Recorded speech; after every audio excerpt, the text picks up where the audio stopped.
And welcome into the Thursday edition, Robby and Rexrode, 102.5, 106.3 The Game, brought to you by First Horizon, Big Bank Muscle, Small Bank Hustle. Visit firsthorizon.com/get it all. Live from our Busy Bee Plumbing, Heating, and Air Conditioning Game Nashville studios. Home of the $99 yearly Beehive membership with a buzz is always about great service. Robbie Stanley, Joe Rexrode, Ian Safar here with you on this Thursday morning. Joseph, good morning. How are you? What's going on?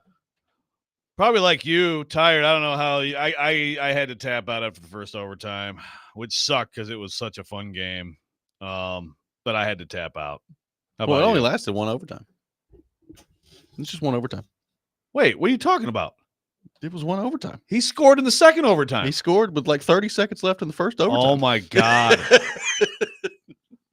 I fell asleep with like a minute left in the overtime. I woke up at 4 a.m. and it was like Drysdale won, and I'm like, I wonder how far into the second overtime that was. All you had to do was just you make it another minute, you'd have been fine. Holy crap!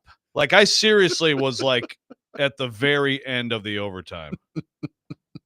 That's really sad. Just a little bit of more time. You would have made it. That's really. Of course, I also was like at the end of regulation, like, well, I just can't do this. And then I was like, then it started. And I'm like, well, I should have known better because, Ian, you know how this works. You look at it, you say, okay, 7:00 start time.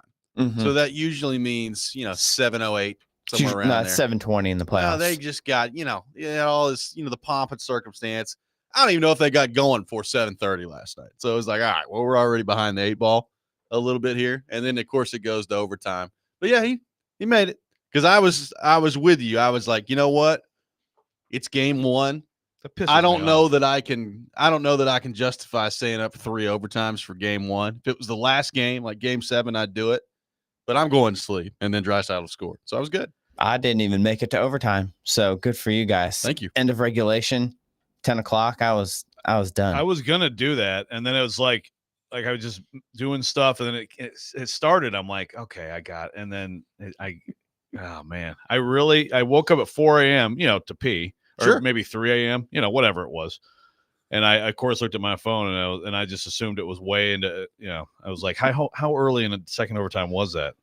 It was in the first overtime. It was. God, that's a real fail on my part. It's all good. Great game. Yeah, really good. Fun game. I think that's what we're gonna get. Yeah, I think these two teams are really, really good, and they're pretty close to evenly matched. And I don't know that it's going 7 like it did last year. Obviously, I think it's going to be a different route to get to 7 if it does do that than it was last year. I doubt very seriously that Edmonton's going to go up 3-0 in this series. I think you're going to see some back and forth here. But, I mean, that's what the game was last night. Edmonton scores right out of the hop. Then Florida rolls off 3 in a row. Edmonton comes back and ties it and wins in overtime. I mean, it was really good hockey. And if you're a Predators fan watching it, a lot of familiar guys out there last night with some big moments. Arvidsson scores. Hustle. Ekholm scores. And it felt like 2017 all over again out there for a little while. Meanwhile, you got Dan Muse getting the Pittsburgh Penguins. Former Preds are just taking over the league. I got to say, I did not see that one coming. Did not see the Dan Muse hire in Pittsburgh coming. So we'll see how that goes. I have no idea. Was there even like a mention of him? No, there was not. So I saw that. Like, I think Friedman put it out early yesterday, and I was like, really? Dan Muse is friend of the show? Willie said he mentioned it on the 32 Thoughts podcast. There you go. At least Friedman did mention Muse once on there. So I guess seemed kind of out of nowhere. Yeah. I mean, even people in Pittsburgh are like, really? So who's this guy? It's like, all right. We'll see. Friend of the show. Friends of the show. He is friend of the show. Are they friends? I don't know. Do we ever have Arvidsson on this show? I don't think we had Arvidsson. Arvidsson, not a big radio guy. Yeah. We definitely had Ekholm. Oh, yeah. We had Ekholm, big friend of the Robby and Rexrode program. Ekholm a lot. Yeah. So it was great stuff last night. I said before the game, I took Edmonton in 7. And yes, picking Edmonton in 7, like I immediately was like, you're an idiot. Why are you picking against Florida? Like, you're just dumb. But I watched McDavid and Drysdale, and last night's a pretty good example. Like, Florida did a semi-decent job of keeping McDavid in check last night. And yet you think about the Ekholm goal, who's making the play behind the net? It's McDavid. And the game winner for Drysdale in overtime, it's McDavid making the play right in front of the net. I mean, he's impossible to stop. You just can't stop him. Yeah. And like early in that overtime, Florida was all over it. And I was like, they are scoring. Stuart Skinner, after that third goal, it was actually really good, pretty amazing. But really, Edmonton dominated the rest of the overtime that I saw. Yeah. Well, you didn't miss much of it. It ended 45 seconds after you went to sleep, apparently. I want to go back and retrace my steps and try to figure out what happened. No. I fell asleep on the couch, and then I got up, and I thought, oh, man. But anyway, Edmonton, I mean, that was pretty convincing the way that they controlled most of that game, in the latter half, like a lot of the third and then most of it. It's a much different Edmonton team. And yes, I mean, McDavid and Draisaitl are great and have been great now for a long time. So, are those guys better than they've ever been? Probably. I mean, they're right now kind of in the prime of when they're supposed to be dominating. So yeah, they're probably better than they've ever been. But also I look at the team around Edmonton and their defense has been really good. McDavid has gotten all over people this postseason about, yeah, we can actually defend. Like, we know how to play defense out there. And you can see it. Like, they're not perfect defensively, but they've gotten way better defensively. Now, look, they get the big win. Florida's been in this spot. They've been down before and they've come back. They were down 2-0 against Toronto and they came roaring back. So you're going to see I think a really good game from Florida in game 2. And I would not be surprised if it goes something like Florida winning game 2, Florida winning game 3, Edmonton winning game 4. And no matter kind of a different path to get there, you get back to game 5 and this thing's all squared up at 2. Like, I'd fully expect that to happen. Yeah, it seems like a good enough matchup that a 7th game could be possible, which of course is an amazing thing in this tournament. And we'll see if that's the case, if being at home, makes the difference for, for Edmonton this time. We'll see. I mean, it was certainly, there are some atmospheres that come through the TV where you're like, wow, it's buzzing in there. And that was one of them last night. Like, Edmonton it was hopping in there. So yeah, I mean, you expect that. Canadian market, Stanley Cup final. Team from Canada hadn't won the cup since 1993. And specifically, this team is really hungry to get there and do it. So we'll see what that looks like. I really last year in this series probably found myself rooting for Florida just because, there's not much history there with Florida. And I really like Paul Maurice. This year, like, I find myself last night watching, and even though, like, I wasn't a Predators fan while the cup final was going on, I do love Mattias Ekholm and Victor Arvidsson, and watching those guys play big roles last night, I was like, yeah, I hope these guys win. Like, get out there and get you a cup. Yeah, no, it'd be great to see. It would be great to see.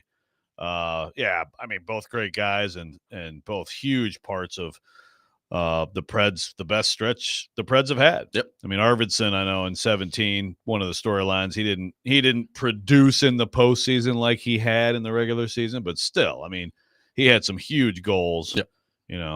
Coming up the right side there with that RV hustle. He ripped it last night. Like, the shot clock said 90 on there, and I was like, yeah, here you go. I mean, Arvidsson's never going to be, Ovechkin blasted one out there, but he got all of that one. A little 90 and right through the kind of the pad of Bobrovsky there. I was like, look at you, Arvidsson. You look at how they built that team. I mean, that's what you have to have some guys like that. I mean, he's been a healthy scratch at points in the playoffs. That's kind of where they're at with their depth. And, he's not the same guy that he was here, but he can still give you every now and then some good pop out there. Yeah. So, cool to see last night.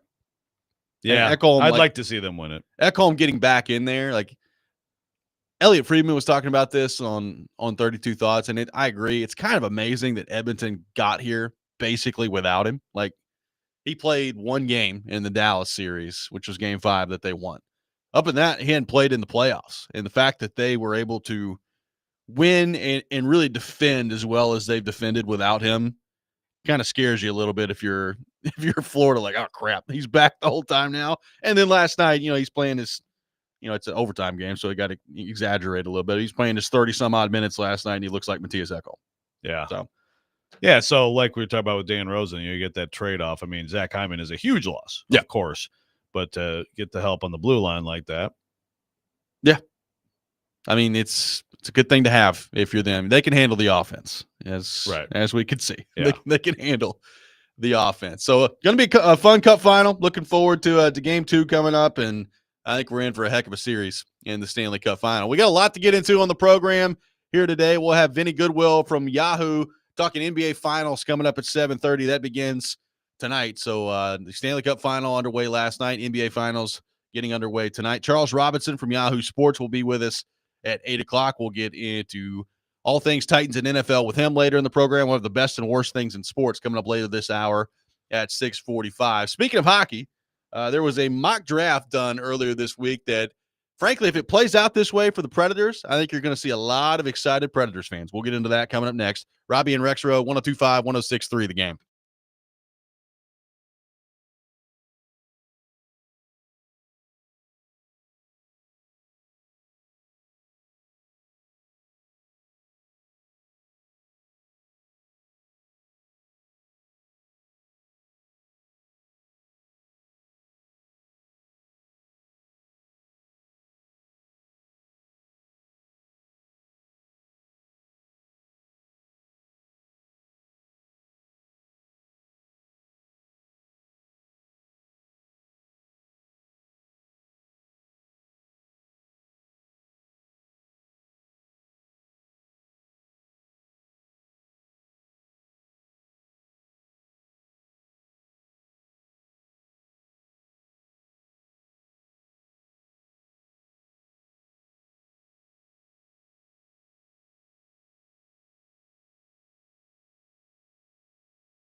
In the corner, Arvidsson the other way, shoots and scores. Bobrovsky, beaten glove side, one he'd like to have back.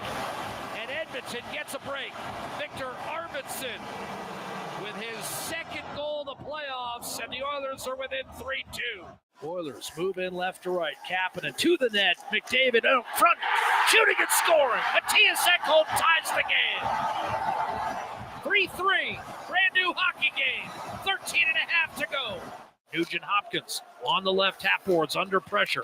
Turns and gives it up. Beautiful pass. McDavid in front. One time and score! Leon Draisaitl!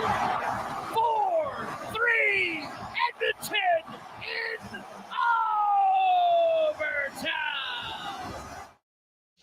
That's how it sounded last night. Edmonton gets the win in game one. They take a 1-0 lead in the Stanley Cup final against the Florida Panthers. Some familiar names there for Predators fans.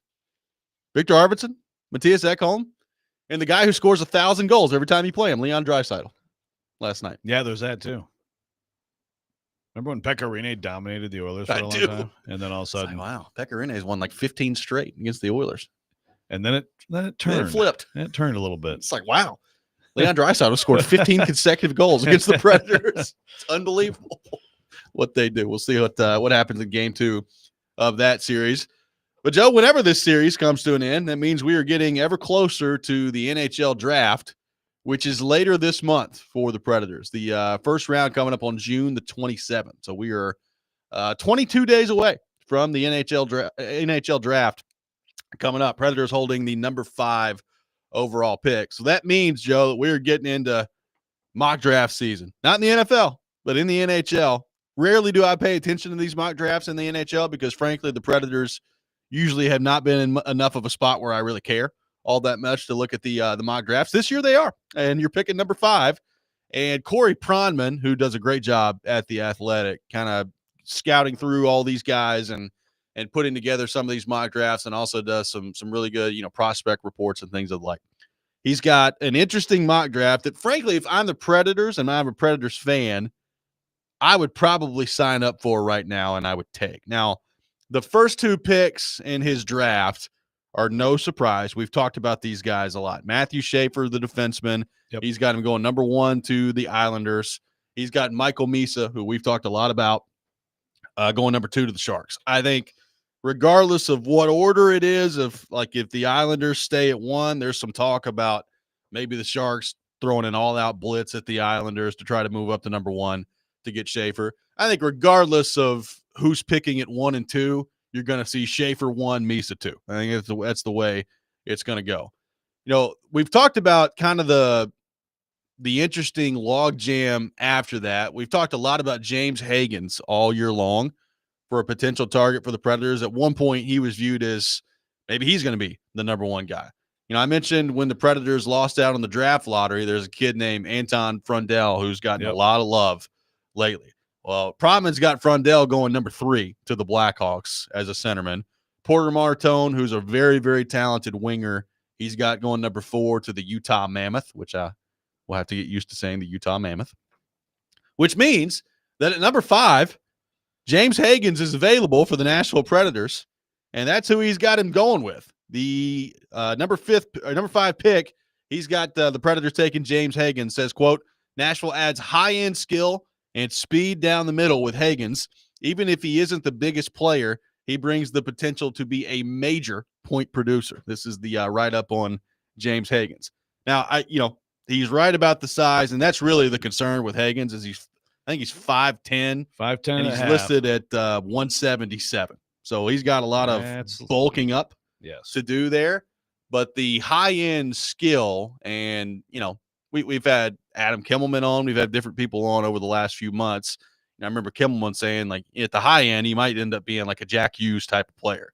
That sounds exciting to add to your lineup if you're the Nashville Predators. Yeah, and definitely, I think initially when the lottery happened, Higgins was a guy that I think you kind of, to me, counted out, as a possibility. Like you said, Schaefer, Misa, some combination. I think that's kind of grown into the expectation by everybody.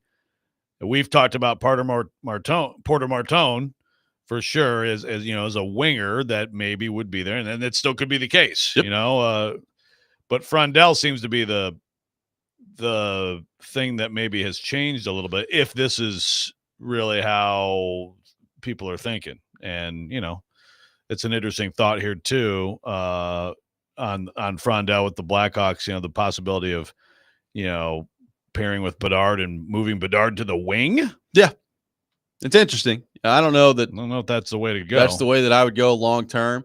I mean, Bedard has got to find a way to kind of dig in a little more and get better at faceoffs and all that stuff. But I think he'll probably get there at some point. But like the idea of maybe freeing Bedard up, as a winger to be more of a shoot first guy, maybe that's the idea there. If I'm the Blackhawks, I would love the idea of here's Bedard on line 1 as a center, and here's Frondell on line 2 as a center. Exactly. That would be kind of my long-term vision there. If it plays out this way for the Predators, after the extreme disappointment from Predators fans of ending up with the worst possible scenario in the draft lottery, I think you'd probably walk away from this being happy. And that's why I said at the time, I know it sucks now because you don't have as much control over who's going to be there. You're still going to walk away with a pretty good player. Any of these guys in the top 5 that Pronman has thrown out there, and I would actually stretch it down to 6 because the Caleb, I don't even know how to pronounce his last name. I'm not going to lie to you. Desnoyers. Yeah. He is pretty good as well. So you're going to walk away with a pretty good player here. If it played out this way for the Predators, I'd probably sign up for that right now if I was Nashville. Is James Higgins, if they take him at number 5, is he going to be playing for the big club next year? Probably not, at least not to start. I think he's probably going back to college at Boston College, and then you can go from there. But, maybe when his college season ends next year, he's ready to come up and play at that point. Either way, I think you're long-term, you're looking at a pretty good prospect. He would immediately be easily the number 1 prospect that they've got and that they've had in a while. Yeah, it'd be a great scenario for them. Now, another guy that we've talked about, and not a size issue, the opposite, as a possibility at 5, Roger McQueen, 6'5", 6'5", by the way, 6'5", 197. This mock draft has him dropping to 10. Yeah. To the Ducks, of course, as we've talked about, he got the back injury, but I certainly, we'll see how it shakes out. If it doesn't shake out the way this lays it out, could that be a possibility for them? Higgins is gone by then. Is McQueen, is it possible that you take a flyer on McQueen despite the back injury? Well, it's interesting because there's more information that's come out on the McQueen back injury this week. So the injury was a fracture in his lower back. That's what the injury was. Sounds terrible. It was initially diagnosed as a bulging disc. So it was misdiagnosed, he said, this week. Exactly, yeah. It was misdiagnosed this week. And so he finally had surgery on it, and now he says he's 100% ready to go. I'm no back expert. Neither one of those sound good.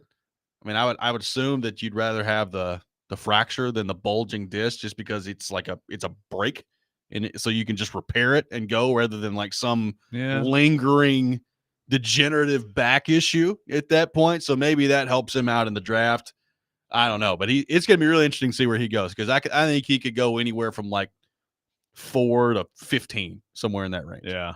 So did you notice that there's one goalie taken in the first round? I did notice that. Did you notice who took the goalie in this mock draft in the first round? I did. Let's do it. That would be one Nashville Predators. Yes. Taking Joshua Ravensburg in 26. And also, this is a big goalie, 6'5", also 6'5" and a quarter, by the way. 6'5" and a quarter, 190. So, that'd be interesting. First off, this draft here is assuming that they keep all 3 of their first round picks, which I think if you're doing the mock draft, at this point, you might as well just assume, and then you can react to information as it goes. But let's say it played out the way that Pronman's got it playing out here in the mock draft, where you get potentially a franchise-changing centerman with your first pick at number 5. You take a right shot defenseman later in the first round, and then a goalie, the only goalie in the first round. That's 3 pretty important positions for the Predators there that would be nice to have on the pipeline. I know you had a franchise caliber, we think, potentially goalie that you took in the first round a few years ago that you just moved on from this offseason, but apparently replacing him in the pipeline. Man, well, it's something that that position you probably need to address at some point. Well, and they're going to. They've said in their kind of pre-draft stuff they're going to take a goalie. They may take 2 of them. It's just kind of a matter of where that happens for them. Ethan from Lawrenceburg says, I get Shane Wright vibes from Higgins. Give me Roger McQueen, highest upside in the draft. He's got a pretty high upside. Is it the highest in the draft? I don't know that I'd go that far, but he's got really high upside. I think he's also, you start talking about back injury, it scares a lot of people off. Well, Devin from Dover says back injury. Titans would take him in a heartbeat. Well, maybe so. Maybe so. Yeah. Titans are like, yeah, bring him to town, man. We'll find a spot for him. Yeah. The Higgins thing is interesting because Higgins kind of heading into all this process this year was the number 1 guy. Like everybody thought Higgins was going number 1. And from everything I can tell, like he was good his freshman season at Boston College. So it's not like he played poorly. Now, was he like electric? Was he unbelievable? No, he wasn't. And I think some other guy like Misa played great this year. Schaefer kind of is in his own category as defenseman. And then the Frondell kid had a really good year overseas. So like, I don't think that people are necessarily down on Higgins based on the way that he's played. They just were really impressed by some of these other guys. So what does that mean for Higgins? I don't know. Like, did his stock fall this year because he played poorly? At the end of the day, you're talking about potentially ended up at number 5. So didn't fall that far. Yeah. The size is a little bit of a, I guess, concern. Yep. But we see smaller players in today's NHL. You can overcome that, I think, a little easier than he used to. Like Jack Hughes, not a very big guy. He could play. Yeah, you'll take him. Yeah. So if it's anything like that, then obviously it'd be a gold mine. But I am intrigued by McQueen. It's just that's such a huge question in terms of like the long term. Yep. Probably. And some teams are definitely going to, again, just like with anything, like some teams are just going to not have him on the board. Yep. What will the Preds have? It's going to be very interesting to see how that plays out, and we'll find out here in about 3 weeks coming up in the NHL draft. So we'll keep you up to date with the latest on all of that. Stilly is very upset with Jeffrey Simmons and reached a new ultimatum on Simmons yesterday. We'll get into that coming up next. Robby and Rexrode, 102.5, 106.3, The Game.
I do wonder if now's the time to get out.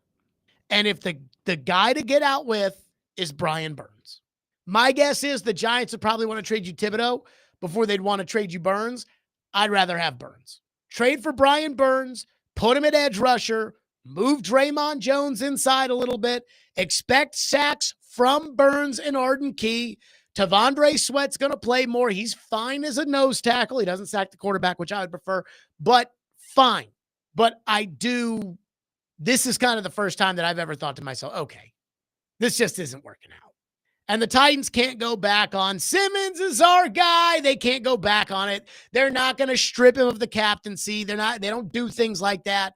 So this is the first time I've said, all right, let's consider it. And that's the move I'd like to make. Simmons for Brian Burns straight up. There you go. Stilly has had enough of the Jeffrey Simmons era here in town. He is ready to move on and trade Simmons for Brian Burns of the New York Giants.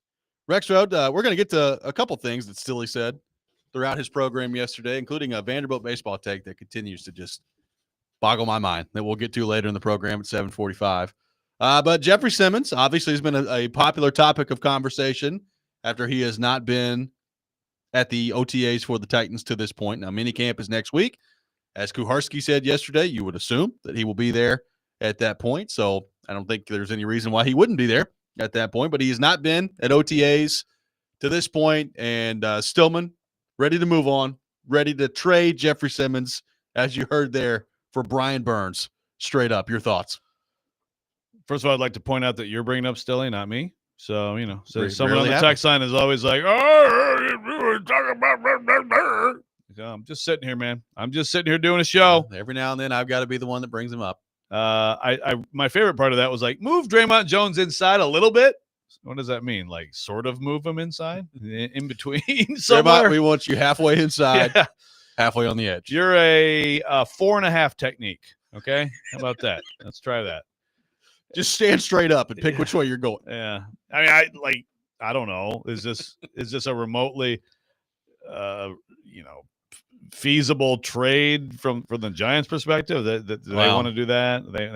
They send Burns for Jeff Simmons. I don't know. I mean, I have no idea. Look, if I'm the Titans, I'd probably look into it, right? I mean, Burns is 27 years old, and if the Giants had any appetite for it, I'd be interested if I were the Titans. If I'm the Giants, this is me. Maybe they view it differently, but I look at Burns and I say, okay, edge rusher, a guy that for the last 5 years has been basically a 9-sack guy. He was 9 sack, 12.5, 8, 8.5. Like, it's pretty good consistency. Yeah, I'm probably just gonna stand pat. But you never know with their GM, I guess. It's true. But it's weird that this didn't come up on my Jared versus Joe win yesterday, because we talked Simmons. We talked about the other things that he wanted to do. Jared wanted to do is the big thing, he wants to strip his captaincy. Yep. And for Callahan to pick captains. I disagree with that, and Caroline agreed with me. I think players should pick the captains. I know that he talked about, like Floyd and others, and I count the votes, and if I think it's a bad vote, then the votes kind of turn out a certain way. But I think we've seen that happen before. Yeah, probably. But I totally disagree with it. Look, I think Brian Callahan should be a little bit disappointed right now in Jeffrey Simmons for not showing up to voluntary stuff. I think it's lame that Simmons didn't show up. But I don't know that you then now need to make this some big public, showdown or, reprimand for everybody to. Yeah, I think, a big thing here is, again, now we're getting into Callahan stuff. Like, he never holds anybody accountable, all that stuff. I don't know that that's going to help you all that much. But, look, the whole Simmons conversation is fair in terms of concerned about him. Would you be willing to move him? Is he worth the money he's making now? I would say right now, no. But it's not going to be easy to move him and get anything back of value that you'd feel good about. Well, that's the thing. Like, what do you? I have my doubts that they could get Brian Burns back for him. Like, if I'm the Giants, I just don't really know why you do that. Like, I place a huge premium on edge rushers, and particularly good, consistent edge rushers, which is what Brian Burns has been. Now, a lot of his career to this point has been wasted because he's been in Carolina and now the Giants. So he's been a consistent, good sacker of the quarterback that it really hasn't mattered all that much because he's played on some terrible teams. So there is that. But I don't know that you could get him back for a Jeffrey Simmons trade. And then the question is, all right, what do you get back? I think Kuharski put it out there last year that he had asked around and that like you might be able to get a second round pick back for him. Could you still get that back for him? Would that be attractive to you if you're the Titans? Because then I'd be surprised if you get a second right now. I kind of would be too. And then if you get it back, it becomes okay. Well, you got a second round pick back for him, and now you got to go replace Jeffrey Simmons, right? Like, yeah, I like Devondre Sweat. Devondre Sweat by himself, like they don't have another guy to pair with him right now. So what's that going to look like? Yeah, it's for as much as we complain about Jeffrey Simmons not being superstar, not playing up to the deal right now. And what if you take him out of the defense? Right. As bad as it was last year. It's not, that's a loss. I agree. Like if you can get value back, that's worthwhile, but I just have my doubts about it. Yeah. I mean, he's probably right. Like Thibodeau would be what they'd want. And of course he's been a huge disappointment so far. Yeah. And I don't know that I would do that either. Now the larger point on Simmons is an interesting one in terms of, we've had this discussion about Simmons, the leadership. Is he the one that really needs to be the leader of the team? Is he the leader, the spokesman of the team because they just don't have better options at this point? Like all that's still fair. And look, some of this goes back to, the Callahan part of it last year when, remember the 3-day discussion we had about him not kicking Jeffrey Simmons out of practice and all that stuff. Like there's a lot that's gone on with Simmons. And look, to be fair, as we've talked about, none of it has been like bad. It's not like Jeffrey Simmons has been some huge problem in his NFL career where he's gotten in a bunch of legal trouble and he's gotten himself suspended and all these different things. Like he's not been that. He just has repeatedly displayed maybe not the qualities that you're looking for in your leader. And it does make you wonder, like, I don't think they're in any sort of contract dispute right now. Why is he not here? Is it the world's biggest deal? No. Are we going to look back if the Titans struggle this year and blame it on Jeffrey Simmons not showing up to football workouts in June? Probably not. But it does, like, when you look around the rest of the team and, like, everybody's there and he's not there and he's supposed to be one of your leaders, it does make you just kind of look at the situation and say, why? Like, why are you not there? Yeah. It doesn't make any sense. Yeah, and some there are other people at other teams who do this, who have their own thing and they just want to do what they do and they believe that works for them. So it's not like he is on an island with this team. He's on an island league wide. But yeah, I think that all the talk about being angry about being the worst team in the league and trying to turn that around and what he wants to be for this team, I would say being around would be a good way to work on that. You would think. Now, I would assume that he's going to be there next week and he'll probably get asked about this. And I'm interested to see what he says. I'm Get sure in there, it'll PK. just be, I'm sure PK probably the one doing the asking, and it'll be, it's voluntary. I don't have to be there. I'm doing my own thing. I've got my own plan, which, by the way, people have talked about, what is Brian Callahan going to say something about this? I don't think so. Like Brian Callahan, you can't really get up there if you're the head coach and start yelling at people about not being there for voluntary workouts. No. Like that's probably not going to go over very well with the NFLPA and all that it's stuff. not. Yeah. You definitely cannot reprimand. So Ed says, why would the Giants do that? They already have a better DT in Lawrence. Makes no sense, and it's just a June radio segment filler. You said it, Ed, not us. Like I said, I don't think that the Giants would be very smart to make that trade. So we'll see if there's anything ever that comes from that. I mean, look, at this point, the Titans, it's June. I don't think the Titans are going to be shopping Jeffrey Simmons in June.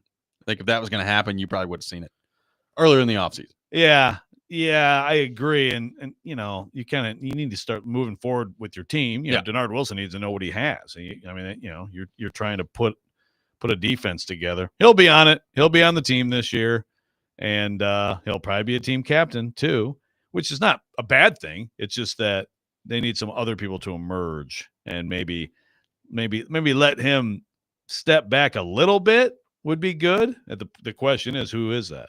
Well, the best and worst things in sports coming up next. We'll take your best things, your worst things on our text line, driven by WilsonCountyHyundai.com. Tune in to 94.9 The Fan tonight as the Nashville Sounds take on Gwinnett at First Horizon Park. Pregame beginning at 6:20, first pitch at 6:35. Coverage also available on the Game Nashville app and at theGameNashville.com. Sounds baseball on 94.9 The Fan, presented by Twin Peaks and Family Leisure. This is Robby and Rexrode, 102.5, 106.3 The Game.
The best and worst of the sports week, now on Robby and Rexrode. On ESPN. 102.5 The Game and the Game Nashville app.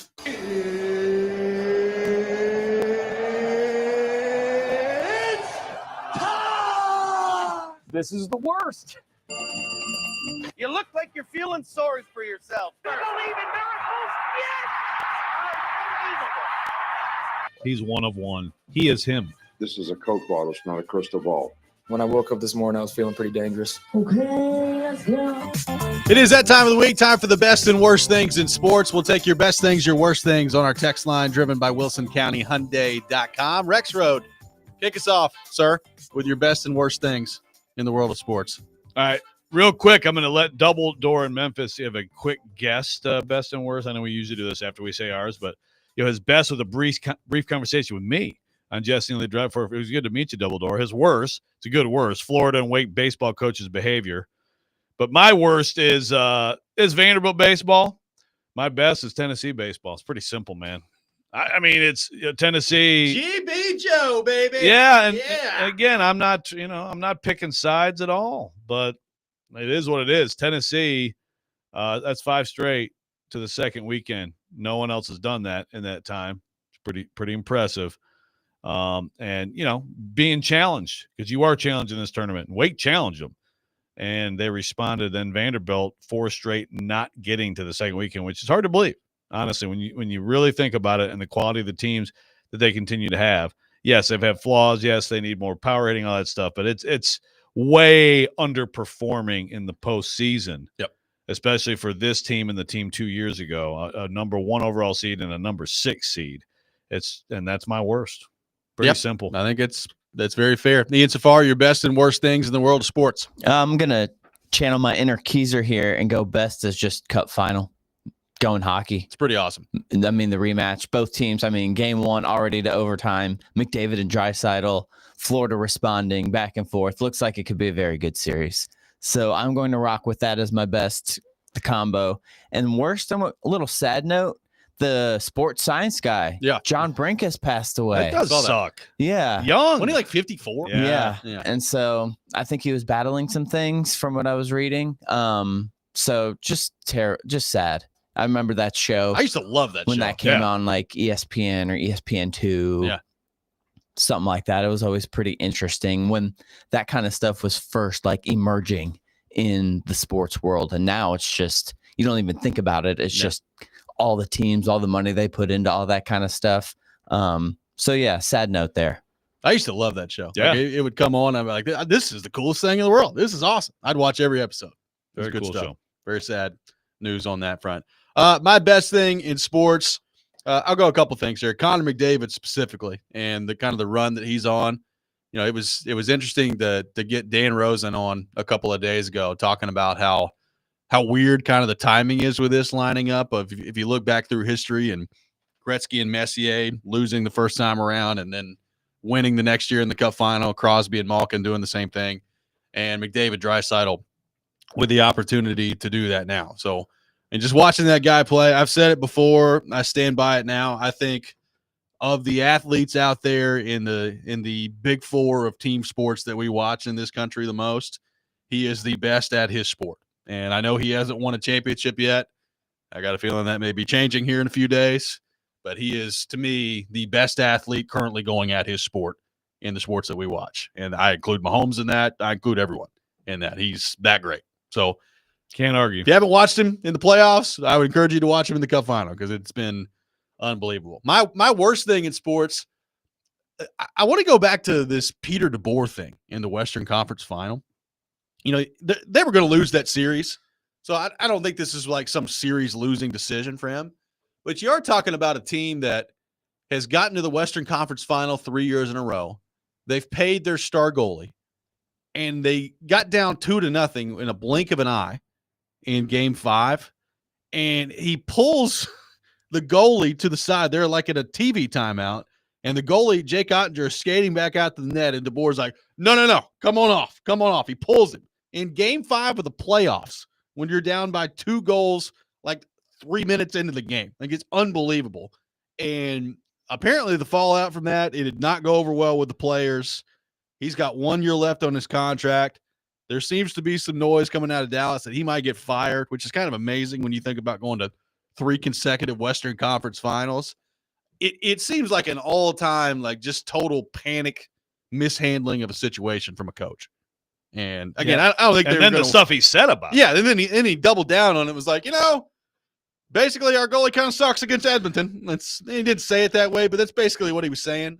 I've never seen a coach kind of handle something that way. And again, they weren't winning the series, so like it didn't cost them the series or anything. But that's when he did that, I was like, they're cooked. And then of course they put the backup goalie in, and he lets up a goal on the first shot. It's like, well, of course he did. Cool. Right. Yeah. No, that's a good worst. Everybody talks about John Tortorella and his irascibility, but Peter DeBoer is he's like the little bit more subtle, like just He's got unlikable guy. He's got a lot of. Actually, Tortorella's pretty likable to me. DeBoer's got a lot DeBoer's of left to him. Like if you look at his career, he's a very good coach. Like he's got. I mean, I think he's been to 5 of the last 6 Western Conference finals. And then he wears on people. Yeah, like he's very effective, but then he wears on people. So we'll see what happens in Dallas there. One texter says the best thing. I know a lot of people are not excited about the NBA Finals, but I'm ready for Game 1 tonight. This from an unnamed texter says the worst is the Stephon Diggs boat trip. Good to see Diggs show up to the Patriots OTAs the other day. He was on the field. Plenty of pep. Greg says best Tennessee baseball. The worst is the Knicks firing their coach. That's a pretty good one. I mean, Thibodeau getting fired after taking him to a conference final, which they had not been to since the 90s. Interesting stuff. Yeah. Like I just, there's some fair criticisms of him, but look what he's done. Yeah.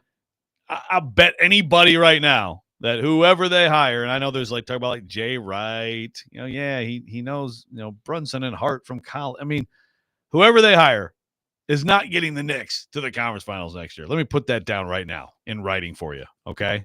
Anybody want to bet me? This is a Joe Rexrode guarantee. I like it. Sure. It's a guarantee. Yeah, I'm with you. I don't think they're getting back. There we go. Yeah, it's just I unless there's something more, sometimes there is, unless there's something more to the story there. But I haven't seen anything. It's just the Knicks are mismanaged from the top, and they're lucky that they got to where they did, which I think would probably put a lot of credit on Thibodeau, right? You would think so. Yeah. I was stunned. I was like, when it first got announced that he got fired, I was like, I can't be reading this properly. It was a similar reaction I had yesterday when I saw Dan Muse got hired by the Pittsburgh Penguins. I was like, this can't be real. But turns out it is. Friend of the show, congrats, Dan. Way to go, Dan. Hey, can't believe you got that job, Dan. I can't. Congrats, Dan. But in all seriousness, everybody in Nashville seemed to love him. Yeah. Really nice guy. So nice guy. Good for him. Great job. Sure, Sidney Great opportunity. Crosby's fired up today. Ready to go. I mean, he probably was Sidney's choice, right? Could have been. Could have been. A high-profile NFL commentator continues to just espouse love for Cam Ward. He had more of it yesterday. We'll get into that coming up next. Robby and Rexrode, 102.5, 106.3, The Game.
Hour number 2, Robby and Rexrode, 102.5, 106.3 The Game, brought to you by First Horizon, Big Bank Muscle, Small Bank Hustle. Visit firsthorizon.com/get-it-all. We are live from our Busy Bee Plumbing, Heating, and Air Conditioning Game Nashville studios, home of the $99 yearly Beehive membership where the buzz is always about great service. Robby Stanley, Joe Rexrode, Ian Safar here with you. We'll have Vinny Goodwill from Yahoo later this hour at 7:30, talking NBA Finals, which gets underway tonight, the Thunder and the Pacers. We'll have Charles Robinson coming up at 8 o'clock. We'll get into the Titans and all things NFL with him. I expect a full report, Joe, from Charles Robinson on each team and their interest level in Will Levis. That's right.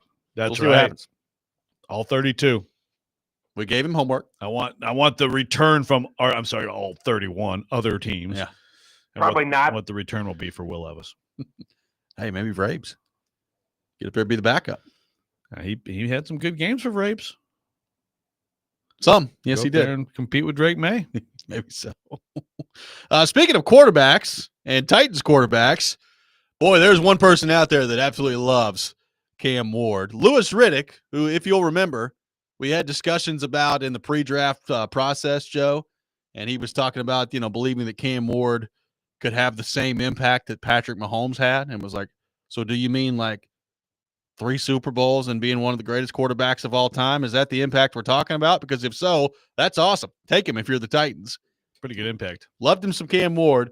Well, he was on NFL Live yesterday and was talking about Cam Ward and kind of the moxie and the attitude that he brings to the table and how it's exactly what the Tennessee Titans need. Here's what Louis Riddick had to say on ESPN yesterday.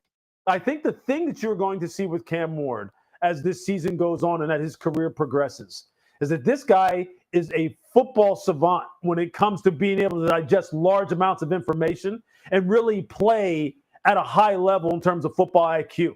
I love the kid, absolutely love him, and he is a stone-cold killer of a leader, and I think that's exactly what Tennessee needed. Yeah, you're not going to find anybody out there, Joe, that Yeah, has been more high on Cam Ward than Louis Riddick has been over the last few weeks. The impact stuff with Mahomes, we both, when he said that, was like, really? It's a heck of a statement that you're making. And then yesterday he's talking about how much of a stone cold killer he is. He loves his approach, and said there in that clip, I love Cam Ward. I just love him. Louis Riddick, a big fan of Cam Ward out there. If you're a Titans fan looking for some Cam Ward love and you don't think you've gotten enough, just go watch Louis Riddick for a while. Louis Riddick's been up for some jobs. Obviously, he used to be in personnel in the NFL, the Eagles. I think Eagles and maybe one other team. But if Cam Ward becomes an absolute star, I think someone's got to hire Louis Riddick. I agree. Because to me, he's on an island. There are other people who like Cam Ward. Sure. But not to this level. No, I haven't heard it very many people. I don't think I've heard anyone that's as bullish as he is on Ward. Yeah. And it's on multiple fronts, the digesting large amounts of information and the leadership. Obviously thinks he's a great player. So, Lewis is, if this turns out well, Titans fans obviously hope he's right. If he is, got to tip the cap to him on that. So, it all sounds great. Yeah, it does. It all sounds very exciting. It's still like even with all those things that he's talking about, and I'm not doubting, again, like you're hearing all good things about Cam Ward and everything. And obviously he's been in different systems. He's played a lot of football. So you'd think that he'd be more ready than some guys who come in this league. Like compare his experiences to like Anthony Richardson's, for example, like so different in terms of the volume of information, different systems, things like that. Still, need to see what happens on game days. And that's what Louis Riddick, and that's what everybody who is observing this just has no idea like what it'll be. You just don't know. It just doesn't. Sometimes it just doesn't take. It doesn't all come together for you on the field. Well, I will say, what he's specifically talking about here, like with the preparation and the confidence and the approach that Cam Ward has, and we talked about it throughout the draft. Like you watching him and the way that he handled himself throughout all the draft stuff. It's hard not to walk away from that and be pretty impressed, right? Like he's a guy that when you hear him talk and you hear him like kind of think through the game, you walk away from it, and I think it's not a surprise why the Titans would have kind of loved him in the meetings, right? I think even from the outside, you can see it. Then the question really becomes down, all right, how much does that actually matter? Because we know that if you can't put the ball where you need to put it on a consistent basis at the NFL level, there are just huge limitations as to what that means. Now, on the flip side of that, Joe, if you are a guy that recognizes what you're seeing in front of you, you're able to get yourself out of trouble, you're able to make the right reads, make the right throws, all that other stuff and the moxie and the confidence and the ability to connect with teammates, which it looks like he's doing really well. All that stuff matters at that point. Like I think that's how you end up becoming, kind of that extra level of great. Yeah. But then it comes down to the physical and mental abilities of playing the quarterback position first and foremost. Yeah, and again, it's like the accuracy, hitting the spot over and over again at a high level. And look, there are frankly there are plays that he didn't get away with, but somebody did too at Miami that he definitely will not get away with in the NFL. Yeah. Doesn't mean you can't change. Doesn't mean you can't recognize the enhanced speed of the game and all those things. But I'm just saying, like, there are just things that he did in college you can't do in the NFL. So we'll see. But yeah, Ryan and Florida points out, Good Morning Football is a big Cam. I mean, there are other Cam fans out there. I just don't know that I've heard Without anybody quite question. as extreme as Louis Riddick. I mean, look, the one comment he made by himself of the same impact as Mahomes, it's like, that's a heck of a bar, my friend, that you're throwing out there. Yeah. Yeah. And again, it's like someone needed to pin that down. Okay, what exactly do you mean? But still, clearly, he's not backing down on this. Is this fake? This is a fake from LD from McMinnville, right? He's making this up. I haven't seen it. Hold on. Oh, I thought you said who said are you joking? Is that Wasn't actually me. Chase? Is Chase on our text line right now? Must be. It was not me. I didn't do it. Did you Okay. guys hear Stilly compare himself to Cam Ward and tell the story about when he first started at the station? He'd come in at 11 a.m. to prepare for a 2 p.m. show. Ian's in there laughing. No, I did not hear this. I hope it's true. I hope it's I didn't true. hear it. I hope you're not just pulling our leg, LD. Tom Brady wouldn't do that. I think I could see Stilly saying that. And what's up with Chase responding on our text line? Chase is just getting in there, and No. it says Chase McKay, but I thought maybe that was just like I didn't do you. it. I didn't do it. Maybe it was Ian. Not me. Ian didn't do it.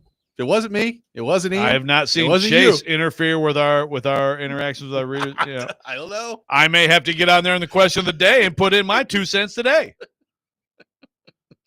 I mean, he did say that Floyd told him that he approaches the radio job like Tom Brady approached playing quarterback. So if you've got that going for you, maybe it is like Cam Ward. I mean, I guess if you've already said that, this is kind of tame by comparison, right? Yeah. I would assume Bottom so. line is, if you want someone who listens to freaking podcasts, let me tell you something. Let me tell you. Watch out. Everybody get out of the way. Watch the master at work as he listens to podcasts. Oh, man. 615-737-1025, our phone number. Some other comments on the Titans offense that I think is probably underrated, and I think could help Cam Ward in a huge way that we'll get into coming up next. Robby and Rexrode, 1025, 1063, The Game.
Don't miss out on Nashville's best deals. Great offers for 312 Pizza, Beach Bend Amusement Park and Splash Lagoon Water Park, Central Barbecue, Fog Street Lawn Club, and more. You can get them now while supplies last at thegamenashville.com/deals. So make sure you check that out. We'll have Vinny Goodwill from Yahoo coming up at 7:30. We'll get into the NBA Finals with him, which begin tonight between Oklahoma City and Indiana. And some mixed reviews on the excitement level for how excited people are for the NBA Finals coming up. Yeah. It was good to see someone say they're excited. I'm hopeful, that it'll be good. I just think there's a little bit of a mismatch. I'm not worried about the market size. But, I the lack of star power, I get that complaint. I mean, there are some really good players in the series. SGA is including the league MVP. Yeah, league MVP. But he's early in that, becoming a star phase. I just think that they're a lot better than the Pacers. I hope I'm right. I hope it's good. We'll find out. We'll get into that more here in about 12 to 13 minutes here on the program. We did find the Stillman audio from yesterday, so it's good. Good to know that Cam Ward's got some similarities there. Yeah. Just showing up early. Tell you what, man. People are like, whoa! Look at this guy. Just send him home. Working way too hard, buddy. I love people doing the jobs we do, talking about how hard they work. And let me be clear. Jared works hard. Yes, but I'm saying all of us. None of us should talk about how hard we work, okay? Yes. We're sitting here freaking talking about sports. My God. There's people listening right now who are going to jobs where they actually work hard. Yeah, that matter. Yes, thank you. I tell you, man, I talked for 7 straight minutes about Cam Ward. It was really hard. And then there's a guy listening right now that's going to, go work on one of those underwater oil rigs out there, listening on our app. But other than that, we're working hard. Yeah, but have you ever filled out a grid with topics about sports? Try that one day, buddy. Speaking of sports, there's one player on the Titans offense that, Joe, the more I think about it, the more I don't think they can afford to lose him this year. And it's not Cam Ward because that's too obvious. Cam Ward, we all understand that. The quarterback doesn't need to get hurt. It would be great if your offensive line stayed healthy. But I'm looking at this offense right now. We had the Calvin Ridley discussion yesterday, and it's like, wow, not feeling overly great about the receiving core other than Calvin Ridley right now. There's a lot of either unproven guys there when you're talking about the rookies. Tyler Lockett on the backside of his career, what's he got left in the tank moving down the stretch? And the more I look at it, the more I think Tony Pollard is just going to have to be a massive part of the offense this year. He is going to have to be a guy that they really rely on in the running game to take some of the load off of the passing game and off of Cam Ward. And I know Titans fans hear that, and for some people, Joe, their eyes glaze over because they're like, good Lord, all we do around here is run the football. All we've ever done as a franchise is run the football. Can we please have a quarterback that comes in and throws it all around the yard? And it's one of those quarterbacks that we talk about at the end of the year that have some of the best passing numbers in the league. And I understand that, and hopefully Cam Ward gets to that point. As a rookie, I think it's going to be pretty important for the Titans to be able to run the ball pretty effectively. And Tim Hasselbeck was on with DVD and talked about that very thing. Here's what Tim Hasselbeck had to say on the Titans running game. I think I would say the run game, so I think if you're saying play like the running back position, you say it like when you think about. I was talking, earlier today about the Texans, and the conversation was revolving around C.J. Stroud, how to get him better. You go back to his rookie year when he played well, they ran the ball really well. I think for the Titans to make a jump, and ultimately, we all know, Cam Ward would be the one that's getting all the credit for it. But for them to make a jump, yes, he would have to play well. But I think it would have to be a running back that steps up and plays really well. Is a 1,000-yard rusher, like that type of stuff. So that was Hasselbeck on with DVD. Now you look at Pollard, and it's been interesting to hear Callahan kind of talk about the running back position and how he'd like to see it maybe more divvied up than it was last year. Pollard last year, 260 carries, just over 1,000 yards. at 1,079 and 5 touchdowns. You'd probably like to see the touchdown total go up running the ball this year. NWI scored them all. NWI did score a lot of There were none touchdowns for him. for this team last year. So what do you make of what Hasselbeck threw out there and the idea of the running game maybe not getting enough discussion heading into this year for how important that's going to be for Cam Ward in this offense? Yeah, hugely important, always important for a quarterback and a team. It's football. It's always going to be football. It's always going to be running the ball matters. You know, look around the league, you know, the one team, and I know it's like a pretty good freaking team it's almost there as just a occasional change up would be the Chiefs.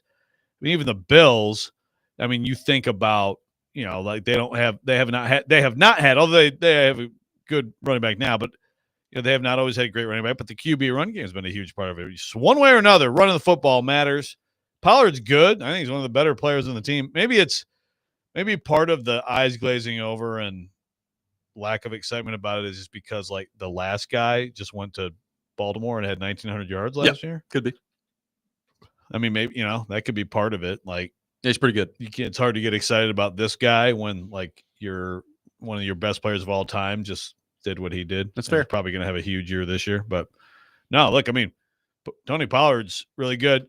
I'm curious to see if they do divvy it up more, how that looks, because I guess I'm kind of like, seems like everybody else, which is just, I don't know about out or down on Tyjae Spears, but just sort of, you know, I think the excitement on him's worn off a little bit.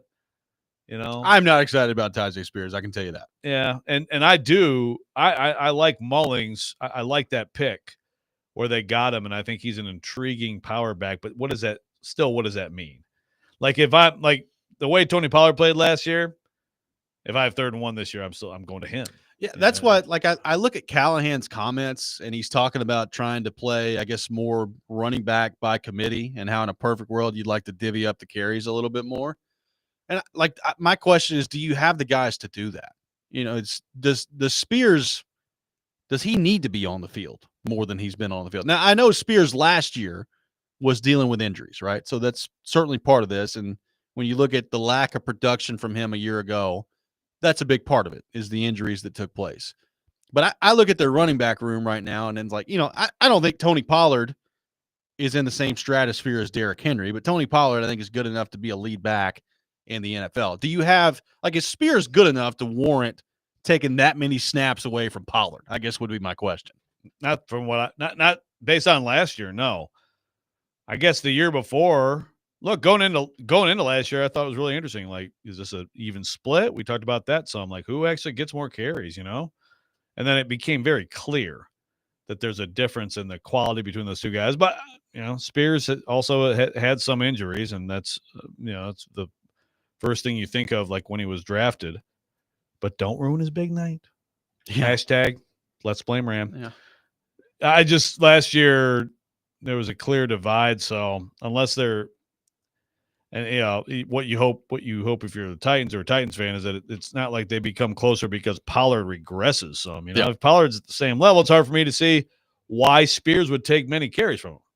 I would agree. Now, having said that, Pollard, what he gave you last year, is that just going to, I mean, that's basically what he is, right? Like he's a right at 1,000-yard guy, pretty much. The last 3 years, he's had 1,007, 1,005, and 1,079. Like it's consistency. Hopefully there's some contract incentives that he just barely kicked in all 3 times. Yeah, maybe so. Like, but that's exactly where he kind of ends up every year. Now, you know, probably the number that I pay attention to a little bit more is the yards per attempt. And the big concern with him last year was he went from 5.2 yards per attempt in 2022 with Dallas to 4 in 2023. Yeah. And last year he was at 4.2. So can you get that number up? Yeah. Because some of that's probably on him. Some of that's definitely on the offensive line. And they've got to be a better offensive line all the way around the board. And we focus so much on the pass protection part of that. They got to improve as a running offensive line this year too. Yeah. And look, if they improve as a passing offense, if you actually give defenses something to think about, Yes. and you put them in actual conflict, well, then you'll find better running lanes too.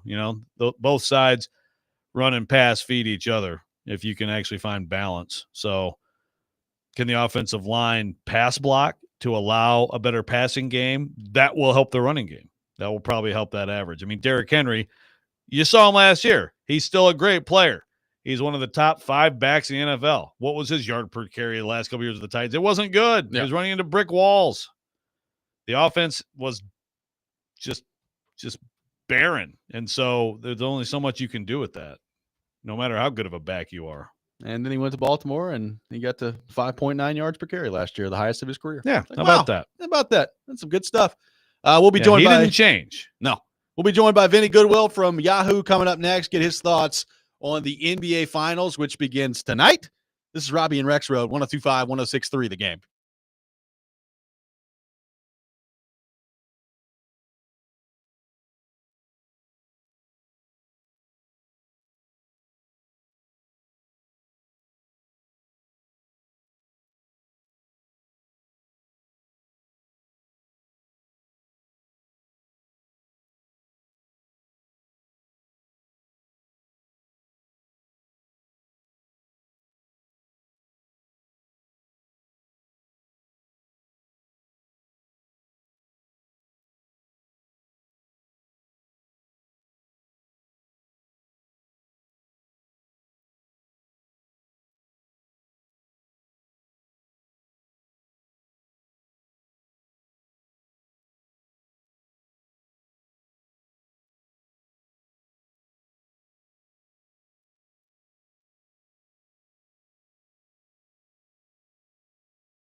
Welcome back in, Robby and Rexrode, 102.5, 106.3 The Game. Robby Stanley, Joe Rexrode, Ian Safar here with you on this Thursday morning, and it is time for the NBA Finals. They begin today, and to help us talk more about that, we head to our 102.5 The Game phone line, driven by WilsonCountyHyundai.com, and bring in Vincent Goodwill from Yahoo, who covers all things NBA. Vinny, good morning. How are you? Hey, good morning, guys. How you guys doing? Doing awesome, man. Great. Appreciate you taking time to be with us. So I'll just start here with you. Personally, I'm excited about this matchup. Now, I've watched a lot of the Thunder this year, and they are an unbelievable team. Obviously, Shai Gilgeous-Alexander leads the way for them, but they're very deep. They're very talented. It's been awesome to watch what Halliburton and Indiana have done so far in the postseason. There's a lot of discussion about this matchup around the league in terms of, is it a good thing? Is it a bad thing for the NBA to have this as the finals? Where do you come down on that, and what's your excitement level for this series as it kicks off tonight? I think people have to make up their minds. I think we have to make sure that we are not listening to unserious people who don't watch the NBA or don't care for usual NBA discussion anyway when they say, oh, is this good for the NBA when you have smaller markets? But then when it's Lakers and Celtics, they're complaining that the NBA is rigged and only cares about the big markets. Like, they have to make up their minds, and we have to make up our minds as far as not listening to the nonsense. If you have compelling basketball players and compelling stories and excellent basketball teams, I think that is what should drive the conversation. I tend to agree with you. Oklahoma City is a really, really a historically great team. Historically great team. 68 wins and the net rating and the double-digit wins and everything else. It's just the fact that they play in Oklahoma City. And usually those players who play for that franchise since the Durant Westbrook era, they don't seem to have a personality. And I think when you talk about the casual fan, you want to know the players before they get to the NBA Finals so you can feel some level of investment. If you don't know the jersey, you got to know the players. And I think that's kind of the case here. I like the Indiana Pacers. I like the way that they play. Tyrese Halliburton is kind of like a beige Steve Nash in a way, just a little bit taller, and the way he moves the ball and shares. That's the way that people say that they want to watch basketball. Good defense, sharing the ball, unselfish basketball. Like, if you are a basketball fan, should be something that you want to watch, even if the series doesn't go very long. Yeah, that's my thing. I'm just worried that it's not going to be that competitive. I just think Oklahoma City is a lot better. But I've also been selling Indiana short like a lot of this postseason, and they keep proving me wrong, Vinny. So, like, what are the hopes that we actually have like great games and a deep series here? I mean, I'm hoping that we have great games in a deep series, despite the fact that I'm ready to go home. You know what I mean? But I think when I look at the Pacers, I look at them as being a team that you cannot sort of like push down in a way that, remember, they had those games against Cleveland where they kept coming back on the road. They had those games against the Knicks where, those are compelling basketball games late in games because they don't quit. When you come from being down 20 in the fourth quarter, when you come from being down 10 in the last 2 minutes, and you make it compelling and you win at the buzzer or whatever the case may be, that keeps the Oklahoma City Thunder on their, not on their heels, but it keeps their dander up a little bit. And I think the fact that the Pacers are going to make you play a 48-minute game, even if they're up 15, even if they're up 10, I think the Pacers' reputation will keep fans in it. And I think the Pacers' reputation of being in these playoffs, will keep the games close enough that nobody's going to run away and hide from the other. And I do think Oklahoma City is a historically great team. We're going to look at this team years from now and be like, man, whether this team was a dynasty or not, we're going to say that team was great. Well, yeah, and to that point, I mean, everybody focuses in on the offense, right? And obviously you're talking about the league MVP and Shai Gilgeous-Alexander. I think what may set them apart is their defense. Like, you look at pretty much every defensive rating, and they are at the top of the league. And that's what makes this matchup so interesting to me, Vinny, is you got, kind of the high-flying act of the Pacers and the Thunder's ability to defend and how they've shown that all year long. That's really fascinating to me. What do you make of kind of the defense of the Thunder and how big of a factor that's played into why they are where they are?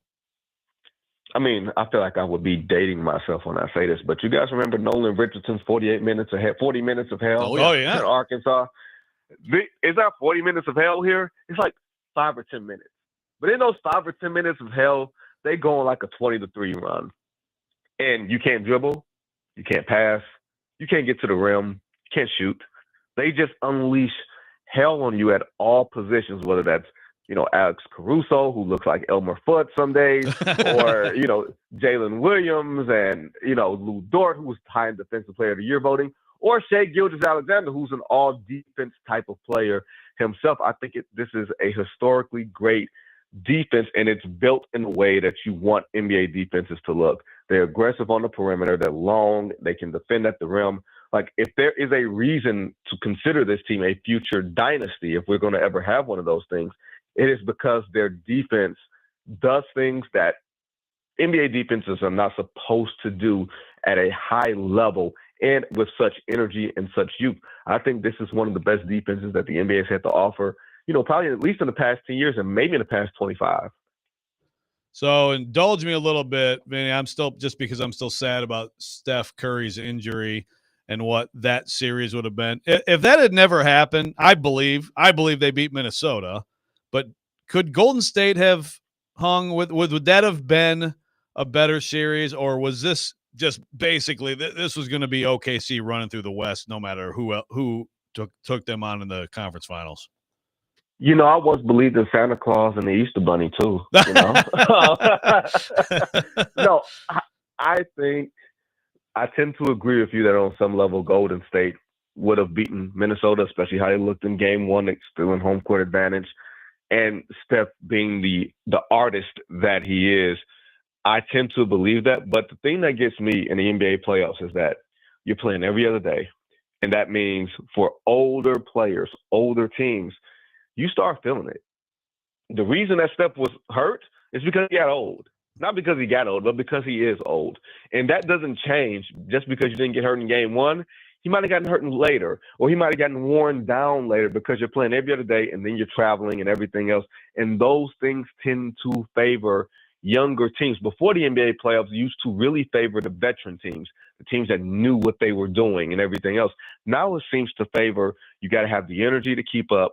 You got to have almost like the NFL, where you got to have one superstar and a bunch of guys who are very comfortable in their roles and are young enough to compete at a high level for 14 days, playing every other day and flying in between. So while I believe that Golden State would have been a better opponent for Oklahoma City, this thing felt like it was ordained. You'd have just seen your heroes go down in flames because this young team is younger, faster, taller, longer, all those things.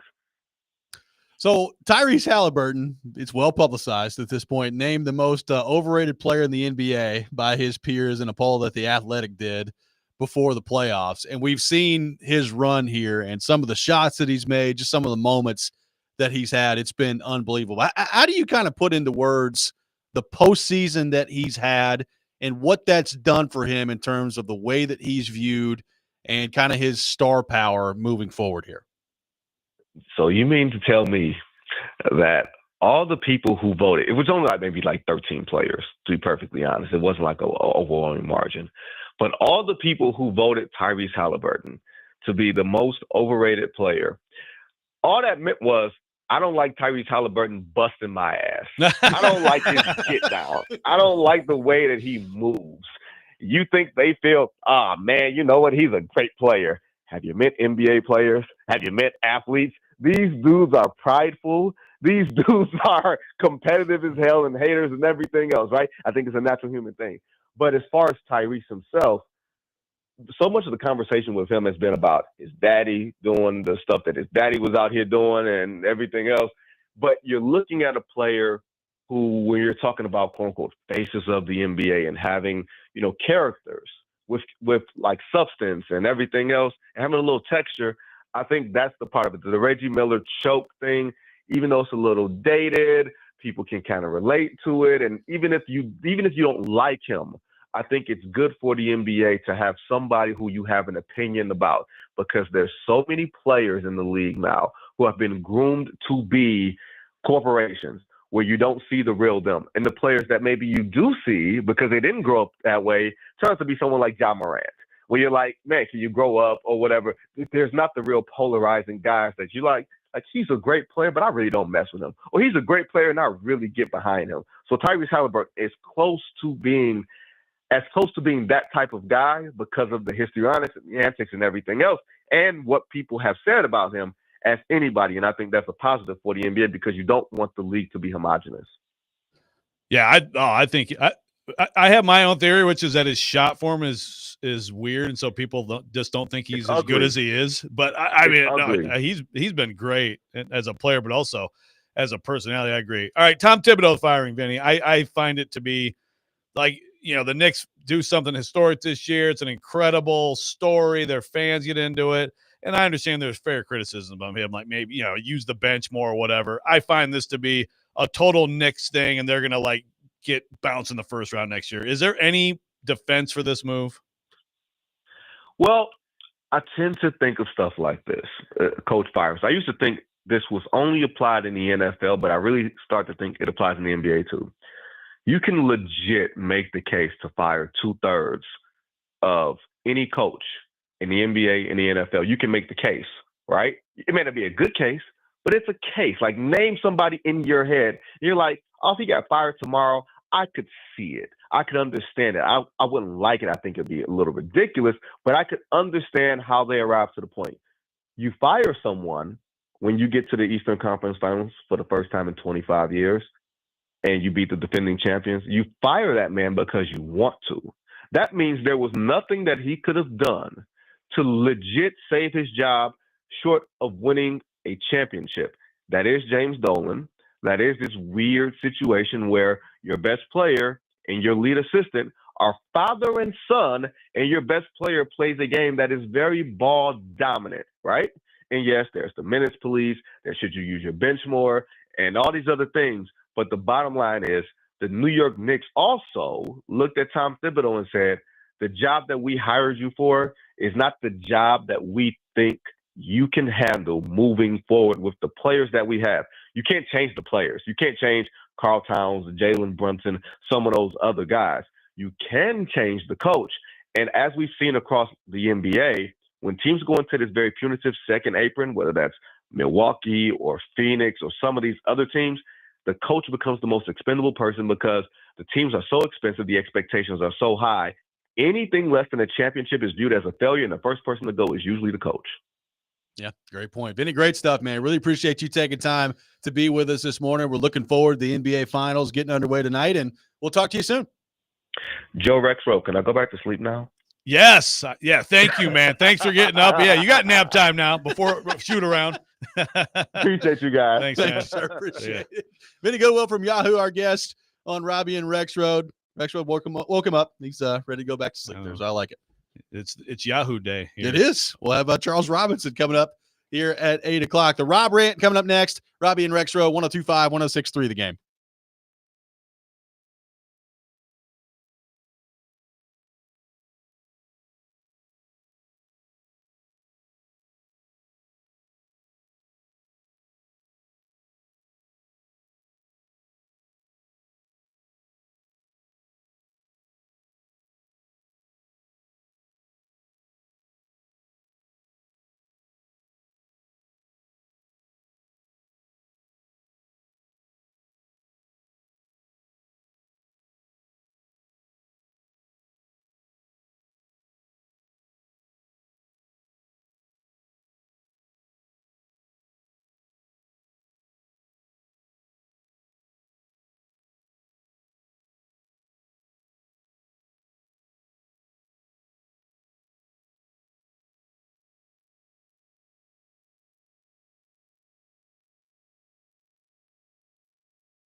Don't make me angry. Sometimes you have to tell someone to pound sand. You wouldn't like me when I'm angry. This is the Rob Rant. Now on Robby and Rexrode. That does not erase the fact that Vanderbilt has 2 national championships, took you 3-1 this year, and spanked your rear end. Wait, what are you talking about? I think if Tennessee gets to Omaha, then they take that top spot back from Vanderbilt. I love him. I'm 5 years older and gout free. Oh, they took the top spot back when they took 2 out of 3 in Knoxville and beat them 10-0 in Hoover. I can assure you that the gap is closing. You freaking hobgoblin.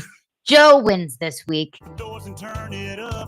It is that time of the day, time for the Rob Rant here on Robby and Rexrode. As you heard, a nice victory for Joe Rexrode yesterday in the Jared versus Joe competition. And I have to say, Joe, I was listening to Jared throw this stuff out there about Vanderbilt and Tennessee on the baseball front and how Vanderbilt has stolen back, I guess, the rivalry from Tennessee because they won 3 out of 4 this year. And in the midst of all this, he's using like the history of Vanderbilt baseball and winning 2 national championships to his, like, the favor of his argument. And then totally discounting the fact that Tennessee won the national championship last year and is now advanced to the Super Regionals for the 5th time, which I guess he equates the Super Regionals to the Sweet 16 in basketball and how it's really not that big of a deal. Normally, I'm probably, I don't know if aligned is the right word. I have more of a, I guess, a tolerance and a view of Stilly's takes, probably more than most people. Like I can see where he's going most of the time. And it's like, all right, I don't know if I necessarily agree with that, but I at least understand the thought process. I have no idea what he's talking about here. Absolutely none with Vanderbilt baseball. I don't know why we're cherry picking what matters and then what doesn't matter in these conversations when it comes to comparing Tennessee and Vanderbilt. Look, we talked about last week. Vanderbilt had an awesome regular season, right? Like the fact that they did what they did in the second half of the year and won the SEC tournament. And yes, they dominated Tennessee this year. That's all great. It doesn't really mean a whole lot when you do nothing in the postseason. Like that's what these sports are judged by. And I have no idea what Tennessee's going to do this weekend, if they're going to punch their ticket to Omaha. But the bottom line is they've been to the Super Regional 5 years in a row. They've been to Omaha a few times. They won the national championship last year. They are the better program in college baseball right now between Tennessee and Vanderbilt. And it's really, frankly, over the last few years, not that close. So I don't know what sort of argument we're having here on the Vanderbilt side of it because they won 3 out of 4. By the way, didn't Tennessee win like 9 out of 10 before that? I mean, it's – yes. So, like, I don't understand the arguments that we're making here. It's an atrocious argument. And it's like you're discounting getting to the supers. Okay, fine. I mean, I agree. You don't put banners up for getting to the supers. What do you do for winning the SEC tournament? You know how many teams don't give a rat's about the SEC tournament? And like, they really don't. It's great. I mean, Vanderbilt does, and they put in, and it's good for them. 2 out of the last 3 years they've won it, got themselves a great seed, and fallen on their face. Like there's no argument. Like any place you want to look, other than yes, Vanderbilt has a 2-1 edge in championships. But then why are you making the big deal because they won 3 or 4 this year head to head? Again, head to head has been dominated. And while Tennessee has gone to 5 straight, Vanderbilt has not gone to 4 straight second weekends. I'm sorry, like it's not close right now. But I have a problem with you saying that you're normally like fine with his take. You want me to start ripping I'm off some Stilly takes for you? I'm saying for most of his takes, I can at least understand his thought process, which may be just a product of me being around him for as long as I have. I don't know. Ellie Tolvanen, Forsberg is the floor. That was a special one. I mean, I got to say, speaking of this grid and all the hard work we do, I mean, we work hard, guys. My God. We do.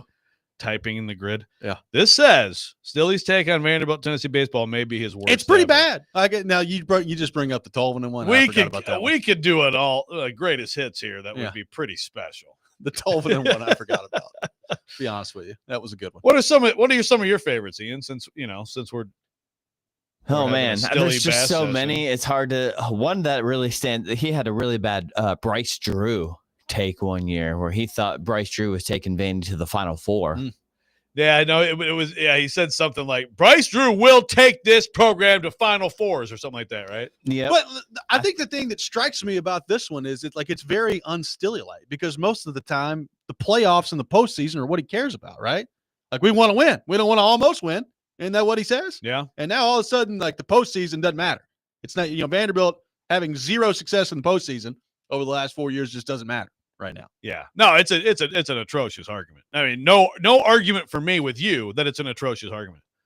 I also like the 9-minute run when it was like a minute 47 before the TV timeout. That was great. That was good. That was really special. That was a good one. A 9-minute run. A 9-minute run. We'll have Charles Robinson from Yahoo Sports coming up next. We'll get his thoughts. 9-minute run. There we go, on the baby. Titans and all things NFL. You're listening to Robby and Rexrode, 102.5, 106.3 The Game.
Final hour, Robby and Rexrode, 102.5, 106.3 The Game, brought to you by First Horizon. Big bank muscle, small bank hustle. Visit firsthorizon.com/get it all. We are live from our Busy Bee Plumbing, Heating, and Air Conditioning Game Nashville studios, home of the $99 yearly Beehive membership, where the buzz is always about great service. Taking your thoughts on our phone and text lines, driven by WilsonCountyHyundai.com, 615-737-1025.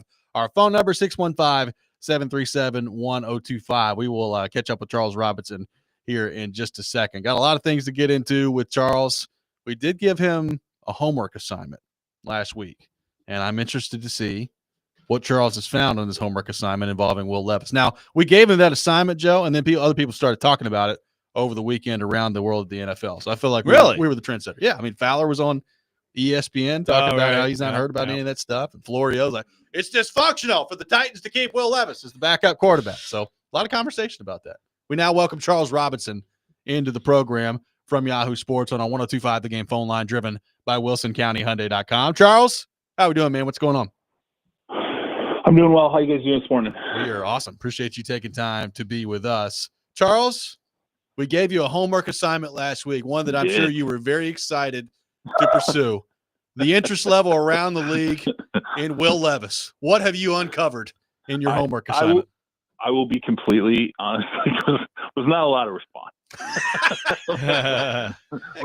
Were there some laugh? Was there like laughter in your face coming back, or what? There was definitely some like, "Hey man, we're busy getting ready for minicamp." like seriously, like you texted me for this. Yeah, there was definitely some they felt a little egregious. I mean, there were some guys that definitely felt it was a reach for me to be asking a Will Levis question. Just blame it on us in early June.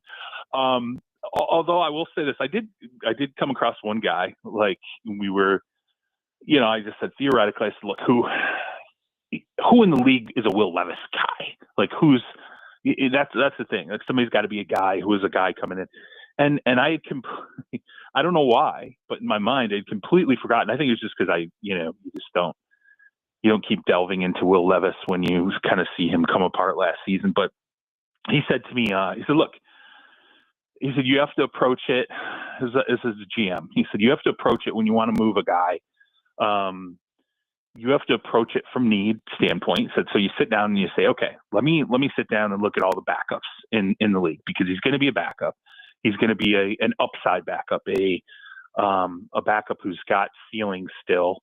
And you kind of lay it out. You say, all right, where are the teams that are lacking, like a backup they can build into a future starter, and might have some level of need. And then he says, that's where you start to kind of, sketch it out when you're going to want to send out some feelers and maybe start asking around, who is high on a player.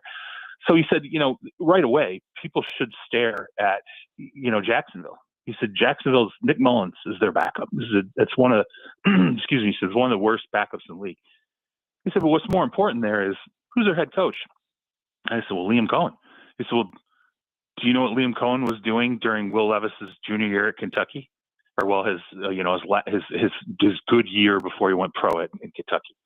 And I said, I don't remember. That's just stupid.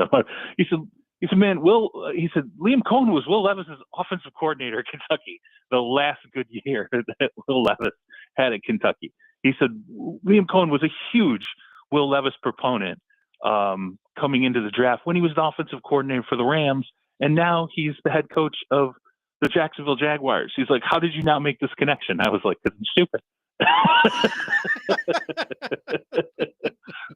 But he said, look, I think they deal him inside the division? He said, no, I don't think so. I said, but if there's anybody out there who is sitting there and saying, you know what, I have familiarity with a quarterback. I've worked with this quarterback.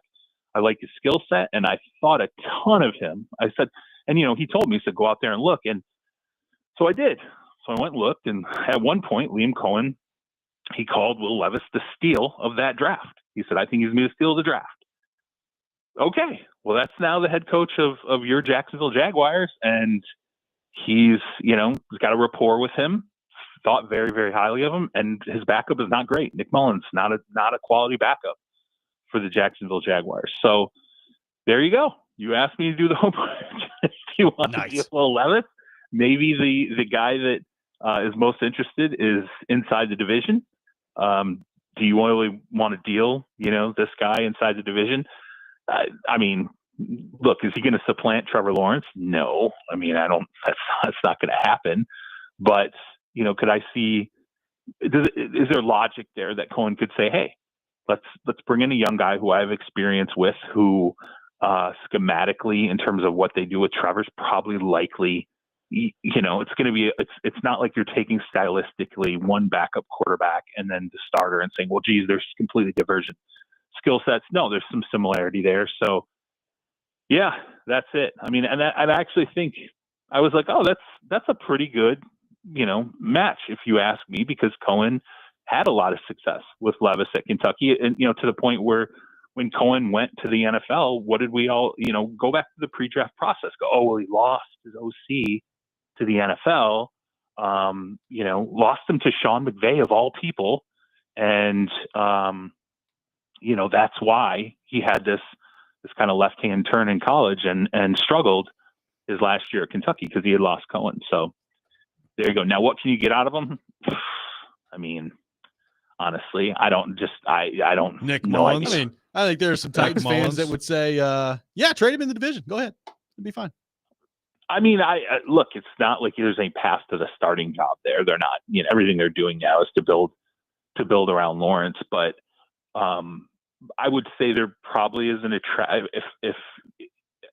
don't know Liam Cohen well or anything. I think I've had one conversation with him, since he's been in the NFL, but I can see the attraction to saying, I want a backup who I have familiarity with, who I think I can work with, who maybe I can mold into a good enough player that if he gets snaps for us, maybe we can deal him down the line, to a different team. Maybe we can rebuild him into a starter and build some equity there. So, yeah, but that was, I felt dumb because the guy's like, come on, man, this is way easier. This is way easier than you're making it out to be. And I felt kind of stupid, but yeah, once he kind of pointed that out and I went and I did a little bit of research on him, I'm like, why did I not remember that Lee Cohen was this guy's, big, I mean, he was preaching about the guy basically in that draft, and I completely forgot about that. Yeah, I wrote a story on Levis going into his rookie year, like after the draft. Here's my quote I got from Liam Cohen on him and his intensity. Quote, it's every meeting, it's every walkthrough, it's every jog through, it's every practice. It's all game-like for him. There's no taking it easy. It's full tilt. You never have to ask Will for more. You never will. You know how rare that is? Very rare. Yep.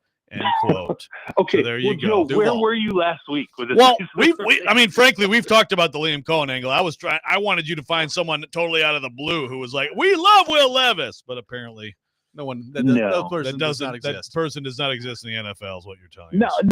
No. That said, I did kind of go through the exercise where he said it was an interesting conversation because I'd never thought about like, hey, when you go to trade a guy, how does that really work? Because I've always felt like we do a bad job as journalists of kind of explaining the mechanics of how basic things work. And I even pitched this idea, I think, a couple of years ago to our place, which was like, let me do a series of stories about how this works, how this one thing that happens in the NFL works. And like, one of them was, how does a trade work? Like, how does that happen? Like, does it just magically, happen out of thin air, or is there actual, like, are there steps that teams take or certain general managers take to kind of get traction on an NFL trade?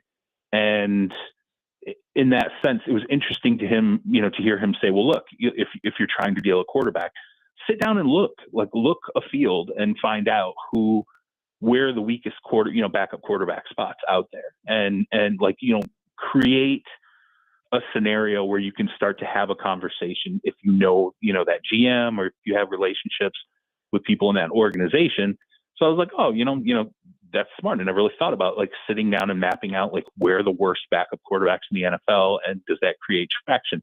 But if you sit there and look at it, Tampa Bay, I mean, Kyle Trask, I mean, that's not in any sense of the word. I don't think, Kyle Trask is not a quality backup quarterback, I think, for the Tampa Bay Buccaneers. I think, here in Houston, Davis Mills, not a quality quarterback. Easy. I think you'd argue that's your guy. I think you'd argue, we love his neck in Buffalo.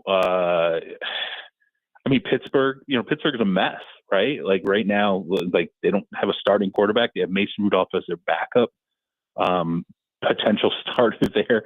I think, though, the funny thing is when you kind of go through it, I was like, where does Tennessee rank on this list in terms of who their backup starter would be, or their backup quarterback would be? They're pretty bad, pretty low, right? So you're like, okay, maybe they don't trade them because of the fact that their backup situation wouldn't exactly be in. It would probably be lower third, right? Would you? You could probably argue. Oh yeah, I think so. Yeah. So there's also credence to him staying in place just because of the fact that there's familiarity with him, with the coaching staff. He's not, again, toolless as a backup. It's not like there's nothing there to work with. There is. And this is a different element of competition. He's now chasing, right? Like, although, I don't know, a year ago, could we have said he's chasing? I don't think he was chasing. I felt like he was going to, the whole idea there to me was that he was set up to be the starter. So, but this is a completely different situation. He's not built to be the starter this year. What does that look like now? He had a taste of a starting job. Now he's to the point where he's got to chase it and challenge, and he's really not in any way set up to win the job. So what does that look like? So that's another thing too. So that's it. I did a little bit of homework for you. Hopefully you're satisfied with it. Joe comes with a quote that he could have offered last week when we talked about it. Yeah, too late. No, it's like a group project. Great. Good job. We get a C-. Thank you. Good stuff. Thanks. That's the kind of guy who runs out of gas on a family trip. Sure is. Yeah. Good stuff on that. He was hanging. Who's asking the next question? Me or you? You. Okay. Well, I'm going to ask. I was waiting on you to do it. I'm sorry. Well, I kind of chimed in with my little quote. All right.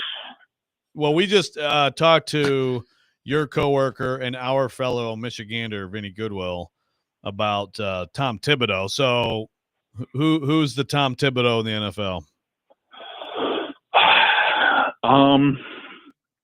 It's got to be Sean McDermott, right? Like that's the guy. I could see like you feel like if they, quote unquote break through, right? Let's say, the Bills, put it all together. And now the difference with Thibodeau is he didn't make the finals. So it's like, if you're sitting there and we're talking about this, we're like, who gets on the cusp of the Super Bowl? Who really makes a challenge for the Super Bowl? And then it doesn't happen. And then they just pull the plug. I feel like that's got to be the Bills. Like, even if the Bills, let's say, get an AFC title game and they get close and they fall short again, well, I'll ask you this. Was that firing as surprising to you guys as it was to me? I was at least pretty surprised.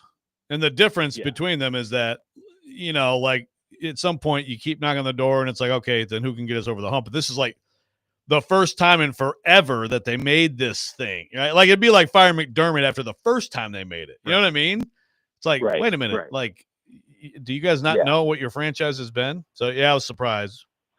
Yeah, I guess if we're talking about it like the first time ever, man, who would that be? That's a little tougher. Yeah, I didn't think about the aspect of it being the first time ever. What if it was like Miami, right? Like if it's like, McDaniel. Gets them to gets them to the AFC title game and they fall short, and then he's because Miami obviously hasn't gotten to that point. Yeah, I think that's probably a pretty good one. Mike McDaniel, I think, would be one in Miami where I think it would be surprised if he got them there, and then all of a sudden it was just, hey, can't get him over the hump. Well, one thing that Vinny pointed out is that in his mind, this was in other words, like they were going to fire him. So barring probably a championship or maybe making the finals.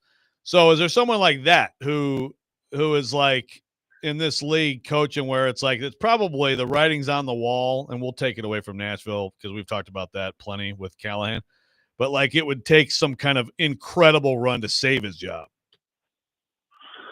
Like basically making it to the Super Bowl. Yeah. Like no matter what, if this coach doesn't make it to the Super Bowl, does he get fired? Like ownership is probably, like a year ago, we all probably thought, even though it would be stupid because they just drafted Caleb Williams, like, well, boy, Eberflus, man, doesn't look great for him, right? Yeah. Man, that's a tougher one because and I think that in a way kind of shows what an outlier like the Thibodeau decision was, because it's just so hard to see a team in the NFL where you're like, there's this like Super Bowl or you're fired, mandate, and it would have to honestly say something, I think, about ownership being a little bit impetuous, to make ultimately that kind of a decision. Maybe Cincinnati, Yeah, that's not bad. I could see Cincinnati because you paid the quarterback, you paid the wide receivers, like you're doing things that are somewhat outside your norm, right? Like you're really, really opening the checkbook for a lot of parts of the team. Plus Trey Hendrickson, there's this frustration with Trey Hendrickson. So I could, I guess that would be the one where I'm like, okay, Cincinnati makes it to the AFC, title game, doesn't make the Super Bowl. They haven't, they've paid out all this money, and then there's some kind of a left-hand turn where it's like, hey, look, no way. We've paid out so much money at this point. We're burning Burrow years, so there has to be this kind of a change. So, Charles, teams around the league are looking for young wide receivers all the time, as you know. And I'm looking at the Packers right now, and they've just drafted Matthew Golden and Savion Williams. They've already got Christian Watson, Romeo Doubs, Jaden Reed, and to a lesser degree, Dontavian Wicks. So they've got kind of this young core of wide receivers. Right. And you're looking around and you're saying, all right, well, where's the spots for all these guys? They can probably make it work this year for 1 year, but like as time goes on here, do you think that the Packers are going to have to make one of these younger wide receivers, be it a Watson, a Dobbs, whoever, available via trade? I mean, it's a crowded room. It's kind of hard when you sit there and you go, you really sit there and you stare at the roster and you go, okay, well, do all these guys make it? Because you figure like your starters right now, it's got to be Reed, right? Reed, I would assume it's Golden because of, obviously the draft compensation that was invested there. I would think, Romeo Doubs has got to be your other starter just from a productivity standpoint. Christian Watson, you can't count on because the injuries. He's got the skill level, but beyond that, I mean, you just can't count on him. Wicks was the guy who I thought was going to break through, developed, problems catching the football, kind of called back to his college career. Savion Williams, you just invested a third-round pick on him. So I think that's probably your top six. I think you can go, like it makes sense to me that you go into the season with six wideouts because of the fact that I think you're still going to use Reed on special teams. That would be my guess at this stage, that they'll still use him on special teams. So you don't necessarily have to free up one of these guys now. And again, there's been a lack of reliability across the board. So you're like, we have no idea who our guy, even our starters, Jaden Reed, who I thought was ready to take the next step last year, also started dropping the football. And it was like, what the heck's going on? This is supposed to be, their versatile guy. And now he's starting to fall apart a little bit. I would say in terms of like, if there are teams out there interested, I still think the problem with Watson is the injuries and then coming off the knee. It's like, is he going to be the same guy? But he's put together, like in terms of like speed, size, hands aren't great, but they're definitely not as bad as they were at the beginning of his career. There's a lot there to like, especially if you can get him for pretty much nothing. And I don't think a lot of these guys have a lot of trade value. I personally still think Wicks has some film where you watch it and you go, he moves like a number one wide receiver. He sets up, DBs sometimes in routes in ways where you're like, it looks pretty special. There's some people, around the league who spend a lot of time on wideouts and kind of score them their own unique ways, who thought very highly of Wicks going into last season. So maybe there's some traction there. But again, I think it's when you don't know who your top three guys are, it's really hard to convince another team, to come and get a guy. And then, look, what are the needy teams out there? Pittsburgh still can use some wide receivers, the Giants.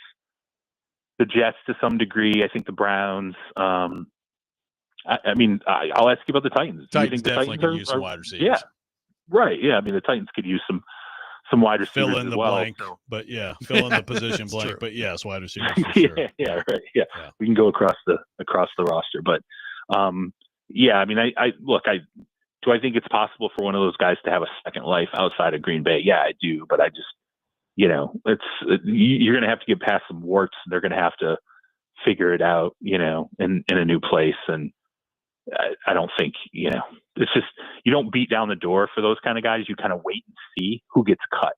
I think that's the approach. When teams probably look at Green Bay, they're like, all right, there's 6 guys there, including 2 rookies. Maybe one of those veterans comes loose. And I would guess Wicks is the one that, if anybody's looking at that roster, Wicks is the one that they'll call and say, hey, what's a late round pick, for like a 7th for Wicks, just because you've seen something in him that you like. And if I was Dallas, I mean, he busted up Dallas in the playoffs. And if the Cowboys could use wide receiver depth, if I was Dallas, I'd make a call on Wicks, because you've seen him just obliterate your secondary in a way that was really, really tough to take in a playoff game. And I think he's a guy that could probably walk in there and be your number 3 right away. All right, so Charles, I see this. I've seen this too much. It bothers me. I totally disagree.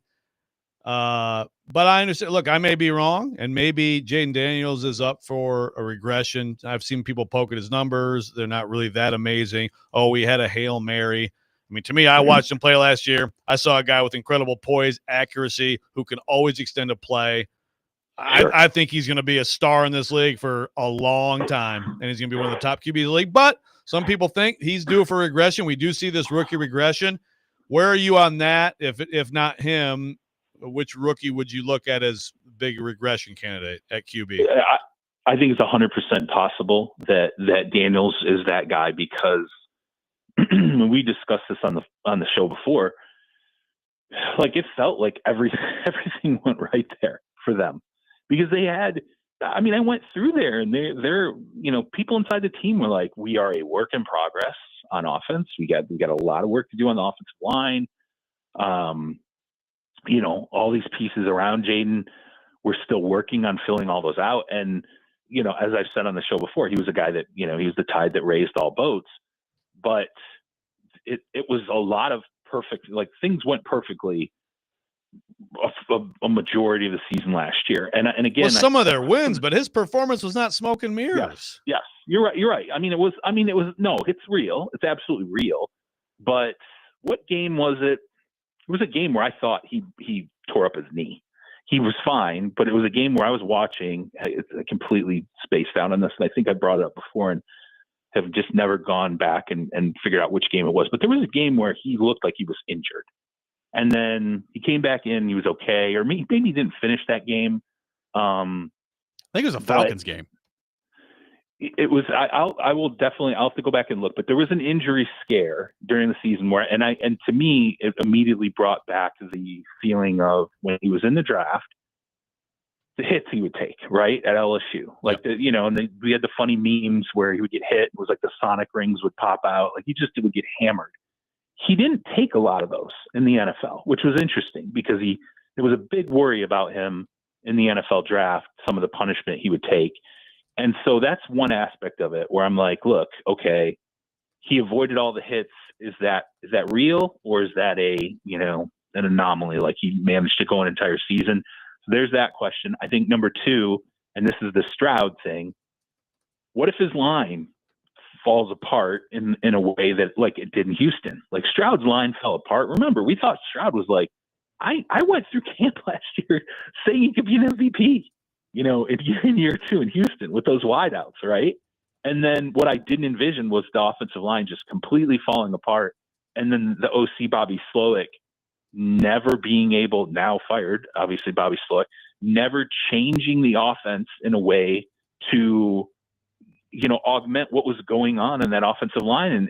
And Stroud got destroyed over the course of the season, cost Slowick his job. Stroud had the step back, or the little bit of the sophomore regression. Cliff Kingsbury, historically, let's be real. I mean, he does things well, but he always had that thing in Arizona where it was like, not a second half coach, like his, he never tweaks the offense enough to keep teams guessing. So I think that's the question from year 1 to year 2 with Jane Daniels. Does he change it enough to continue to keep teams guessing, or does it sort of stay static and then teams figure out what doesn't Jaden do well? Oh, geez, and they're not pass protecting enough. And maybe a couple of guys around him don't have, there's not like a Zach Ertz that comes out of nowhere and becomes this like, they weren't depending on Zach Ertz to really do anything last year. And then he ends up being one of Jaden Daniels' biggest pieces. So yeah, absolutely. I think that's completely fair to question whether or not he might have a regression that is not so much about what he doesn't do well, but maybe some of the other things that broke the right way for Washington last year, maybe don't break right this year. I could see that. And by the way, let's be let's be real here. Drake May, he had flashes last year for New England. Totally possible that he doesn't take the big step forward this year. I mean, you could argue. I mean, you could kind of argue that Drake May's rookie season is not a complete departure from what we saw from Will Levis in Tennessee. People forget that we were like, hey, wait a minute. Okay, we've seen some good games from this guy. We've seen some flashes. It looks like they have their guy. Some similar, like it was kind of a little bit similar in New England with May, and then Penix could totally end up being the backup by the end of the year next year in Atlanta, especially if Cousins is still there. So you hate all the quarterbacks. Good. All right. No, I don't hate all of them, but I'm just like, it's not, I think it is a class that has a chance to be a few years out, like that 83 class, where they're like, oh man, there's a bunch of dudes and they don't all hit, but a bunch of them end up being really, really good players. But we're probably a little over our skis with what we liked last year versus what, this expectation that these guys are just going to, I would agree. Take this next big. Hey man, Mac Jones. I thought Mac Jones was it. That was the guy who solved all the problems in New England. And what the heck happened? May specifically, like there were some great moments that he had last year for sure. I think his rookie season has been overblown no a little doubt, bit heading into to this year. Yes. Yeah, but don't worry, he's got Braves now. And, He'll be fine. and but I will say for May, let's be fair. What did he really have? He had nothing to work with. I mean, if Keyshawn Booty is your like go-to, if that's like your guy, I'm like, dude, there was like 5 minutes ago, the Patriots were like, we got to get rid of this dude. This is like he absolutely have to get him off the roster. And then he ends up kind of being your go-to guy in New England, and your offensive line is absolutely terrible, and your running back, room isn't dynamic. I mean, you didn't have anything to work with, but okay. So that doesn't guarantee success, same with Penix. It's a really attractive quarterback class. We're still probably 2 years from knowing really ultimately what we have in that class. And by the way, Knicks, right? Are we just assuming like, he'd be my candidate. Okay, so we really do we not like any of the quarterbacks? They all suck. It's a brutal By the way, class. guys, this is peak June 5 conversation. Okay, Exactly. like we're like, hey, what are we going to talk about today? Let's crap on all those quarterbacks. Just get them all gone. Charles, thank you, sir. Great stuff as always. Appreciate you taking time to be with us, and we will talk to you next week. All right, guys. Have a good day. Charles Robinson, our guest, joins us every Thursday morning at 8. Call him sir. React to what? I did that. Did you Called see that? me sir I've done it a earlier, couple too. times in the show, and You son of a gun. Ian noticed. And we'll coming up next. Robby and Rexrode, 102.5, 106.3 The Game.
Welcome back in, Robby and Rexrode, 102.5, 106.3 The Game. Got some tickets to give away to see Lil Baby at Bridgestone Arena this Sunday night. Be caller 2, 615-737-1025. Rapid fire, caller 2 wins a pair of tickets to see Lil Baby at Bridgestone Arena coming up on Sunday night. You may or may not find Paul Kuharsky at that concert. That'd be great. You know, dressed up in a big man diaper. Goo goo gaga. Who wouldn't want to see that? Don't we have a PK drop? Don't we? You can go there and do that. Yeah, who wouldn't want to see that? Appreciate Charles for being with us in the last segment. Some news. I may now say you suck. Everyone sucks. Goo goo gaga. Suck. I think that may be your favorite. You love that one. It's that. I mean, that one or the smoke weed constantly. It's very close. Joe, some news in the NFL. The Ravens have signed Rashad Bateman to a contract extension. 3 years, $36.75 million. That includes $20 million in guaranteed money. So Rashad Bateman, a former first-round pick of Baltimore, signed to a 3-year contract extension. So there you go. That's a pretty good chunk of change for him. Yeah, not bad. I mean, for a guy, when you're looking at his production, who is coming off what I believe was his best year. Yes, 45 catches, 756 yards, 9 touchdowns for Rashad Bateman last year. Yeah, but the thing about the Ravens, when you're judging, I think receivers in particular, I mean, you look at their production and how they play. I mean, so much of their offense is on the ground. Yep. So you got to take that into account. He makes plays. He has made big plays. Now, last year, was, I mean, his first 3 years, he didn't do a lot, I mean, shoot, he only played in 5 games his second year. The year before was underwhelming, but given last year, you think about 16-8 a catch and 9 touchdowns. Those are big plays. Those big plays are made possible by what they do, right? With the tight end, with Derrick Henry, with Lamar Jackson. Yeah. But that's still, like, I can see people looking at the production and being being underwhelmed. But again, watch him play. He doesn't have the same opportunities that some receivers on other teams have that are a lot more pass centric. If I'm the Titans, I would be keeping an eye, and I think a lot of teams will be, on Green Bay and what happens with their wide receiver room. I don't know that it's necessarily going to be a this year thing because, I mean, it's June at this point. Probably is what it is. Yeah. But they've got, I mean, so those guys are hurt sometimes. Yeah, so they've got Christian Watson, who is hurt, and I don't know when he's going to be back this year. He's apparently ahead of schedule, but who knows what that means. So Watson, Romeo Doubs, Jaden Reed. They just drafted Matthew Golden in the first round. They drafted Savion Williams in the third round. So that's 5 right there. And then you throw in Dontavian Wicks as a part of it as well. Not those guys have all played enough where somebody's not going to love being the 6th guy in there, right? Like, I mean, the 2 draft picks notwithstanding, but those 2 guys, you just drafted them in the first round and third round, they're going to play. Like, those 2 guys are going to play. So whether it's Dobbs that ends up being the odd man out at some point or a guy like Wicks, if I'm the Titans, I'd keep my eyes open for those guys. I mean, you're talking about, in Dobbs' case, I think he's 25 years old. And Wicks is, let's see here, he is 23. So, I mean, you're talking about a ton of wide receivers they've got that are all like 24, 25, 23, 26 years old.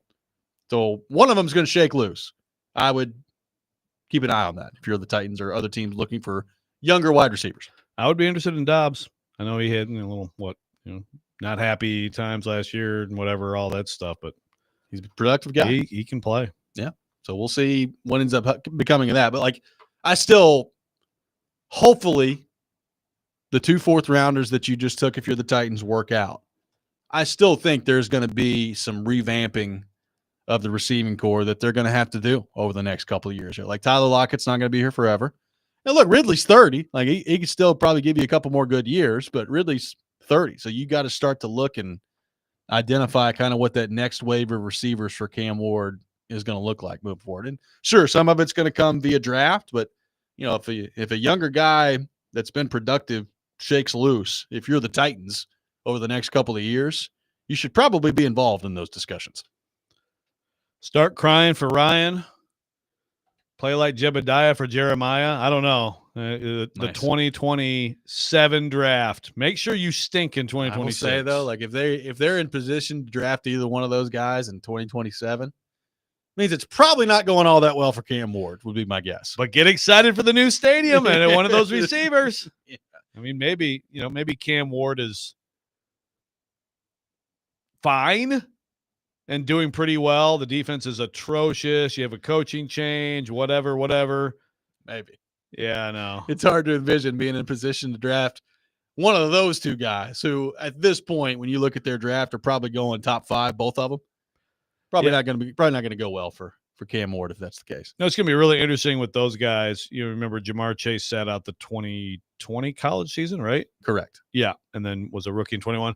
Be really interesting with those guys in terms of, going into, they're both going to play this year. I think they're going to play this year. Yeah, I mean, Ryan Williams got to take a hammer to Vanderbilt. That's apparently. right, to the Vandy Ants. But in 2026, if I'm there, either agents, I could definitely make the case like, going to sit this year. But that's the difference between college football now. It's like, or like, go make a lot of money. Yeah, you make $2.5 million this year or whatever, $3 million to play. So they probably will play. Probably. So again, this is one of those.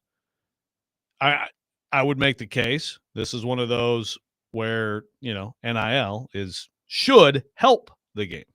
It should. We'll see what happens. We'll see if that's how it plays out. Both those guys are true freshmen and would have been wide receivers 1 and 2 off the board this year in the draft. I have no doubt. I agree. That's how good they are. Even the 17-year-old. Yeah. 615-737-1025.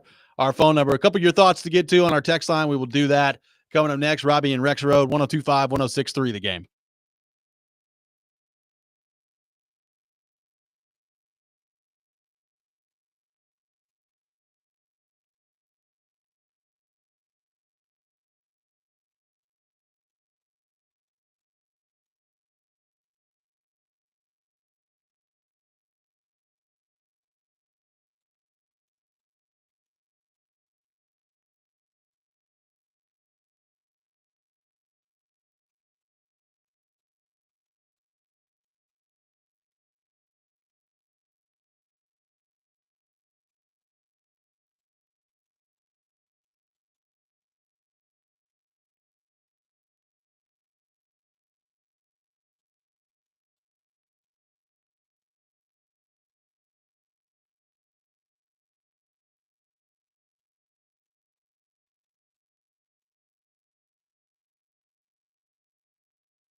The PFL World Championship semifinals are Thursday, June the 12th at Municipal Auditorium, and you can be there. Text in the keyword match to 615-737-1025 to be entered to win a pair of VIP ringside tickets. Visit pflmma.com/schedule for more details. Robby and Rexrode brought to you by First Horizon. Big bank muscle, small bank hustle. Visit firsthorizon.com/get-it-all. Sonny on the text line. Going back to our receiver conversation for the Titans to land one of Ryan Williams or Jeremiah Smith says, Ward does well this year, gets hurt next year. They suck because of that, and they get a top 5 pick in 2027. Oh, okay. You get the amazing rookie season. You just have to have the reset injury year, but then you're going to be awesome with him in 27, and you bring in one of those guys. Yeah. There you go. Good Sorry, plan. Cam. You got to get hurt. Yeah. Year 2. Yeah, there you go. Cameron and I have been going back and forth on the Levis, and I generally agree, like this idea that like his one good year with Liam Cohen at Kentucky was a little bit overblown, but Mel Kiper, but he's not right. And then saying like Mel Kiper was the only one, or I don't even know if it was Kiper. Like a lot of people were talking about Will Levis after 21 about as the possible one overall in the 23 draft. Kiper was definitely it or not. That's what they were talking about. And again, that was very good production. He played very well. Again, Kentucky in the SEC, Mark Stoops done a good job, but they typically are a little bit of an uphill climb talent-wise in a lot of weeks. And not incredible numbers, but good enough. And, you saw the arm, you saw the athleticism. Yeah, he was running all over the place. Size, all that stuff. Like there was reason for people to think that way. And again, even though next year when his performance dipped, Cohen leaves, the offensive line was trash. Remember the performance in Knoxville was awful. There were excuses built in for him. And it's not like anybody moved off that he was a first-round pick. He didn't end up being one. He ended up going to the top of the second round. But, it was a little bit overblown. But also I think some people think that he was a 6th-round pick all along, and that's just not true. No, that part of it certainly not true. It is. He's also hasn't been good. It's kind of funny to hear Charles. So Charles goes through the homework assignment. Liam Cohen is what he comes back with. Yeah. And you think of like any sort of other interest around the league. And his response is basically like, yeah, no, not very many people texting back on the Will Levis part of it, which, if you're like me and think it would be great for the Titans to move on from him and just kind of reset the quarterback room there with Cam Ward coming in, are they going to be able to do that? Or you just going to have to cut him at some point? To me, the premise of them doing it was never that they're going to get something. No, I'm not worried about what they get back for him. Yeah. I mean, it's so. But I don't know that it sounds like anybody's willing to give up anything for him right now based on what Charles is saying. And look, maybe they view it the exact same way that PK does, which is look, he is more talented, more capable of doing something on a given Sunday than like Brandon Allen. So why not? But I'm more on Florio's side. I don't know if I'd call it dysfunctional, but I don't think it's worth it. It was kind of funny going through the list of backup quarterbacks in some of those situations in the league. And then, as Charles pointed out, you get to the Titans. It's like, okay, well, where does that one rank? It's not very good. Right now, your options are Levis, Brandon Allen, and Tim Boyle as your backup quarterbacks. None of those really inspire all that much confidence in me. So no. Whether you want to look at Pittsburgh or any of these other backup quarterback situations, the Titans are right there with bad backup quarterback situations. Yeah, and there's always those names every year. Should we read this about our hard work? I think we should. I think we should totally fluff ourselves. Hey, Robby and Joe, I'm a lifelong construction worker, Marine veteran, crawling through the mud, blood, and beer. I helped build Titan Stadium, Bridgestone, Saturn GM, TVA, Music City Center, etc. Want to let you know I got a good laugh this morning through self-deprecating humor. I want all three of you to know you perform a very valuable service to all us poor slobs out here eating dirt and worse every day. Just to take my mind off the grind for a few minutes is a blessing. Whatever they're paying you, it ain't enough. Thank you. I mean, I know that glad somebody recognizes our hard work. Yeah, the $2.5 million a year, we are going to renegotiate that. I want you to know. And thanks for your hard work. It's not quite as hard as our work, So we came in today full 2 hours before the show and listened to podcasts. Yeah. So We've been sitting down the entire time. We've been done our busting job today. ass. Yeah, that's what we do, man. But seriously, thank you. Yeah, we appreciate the kind words. We do. And thank you for your hard work. We try to keep in perspective. Somebody who at different points in my life has done some different jobs and has done some manual labor. I think people in our business sometimes don't really have a concept of what actual work looks like. So it's good to be reminded every now and then. But yeah, we work hard. Rexrode especially, hard worker. Hey, man, when I was a hot trucker, my first job was bagger at a commissary in Saudi Arabia. But, hot trucking in the dorms, trucking is hard, dude. That means you are taking the humongous, massive hot trays of lasagna. Yeah. I'm just saying. Good work. I put in That's why that physique. Exactly. Yeah. You'll just get it. That's right, baby. Yeah. It's got to be built. Wisconsin cheesy chicken. You ever had that? No. Sounds good. Very popular dish at Michigan State. Sounds like it could be good. The dorms. Wisconsin cheesy chicken. It's heavy as hell, though. I say. Then I got promoted to milk guy. Really? Like the bags of milk. That you put them in. Yeah. It's lighter. You put the little bags of milk in, and then people come up and get the little milk glass. Sure, yeah. Chocolate milk, regular milk, all kinds of milk. Which one do you like more, regular milk or chocolate milk? Well, chocolate milk is actually supposed to be a big thing for workouts. Yeah. Michigan football fans, you know what I'm talking about. Mike Barwis. He was supposed to be the greatest strength coach in the history of football. You know what I'm talking about. Random, just rambling. That Scott Cochran guy. He ever yell about chocolate milk? I need you lower. Yes. I drink a lot of milk, Andrea. Wow, look at Ian. Ian is ready with a milk drop. Just ready with a milk drop at all times. Good job. All right, I think it's time for us to get out of here. We worked hard today, baby. Jason Big Joe coming up next. You're listening to 102.5, 106.3 The Game.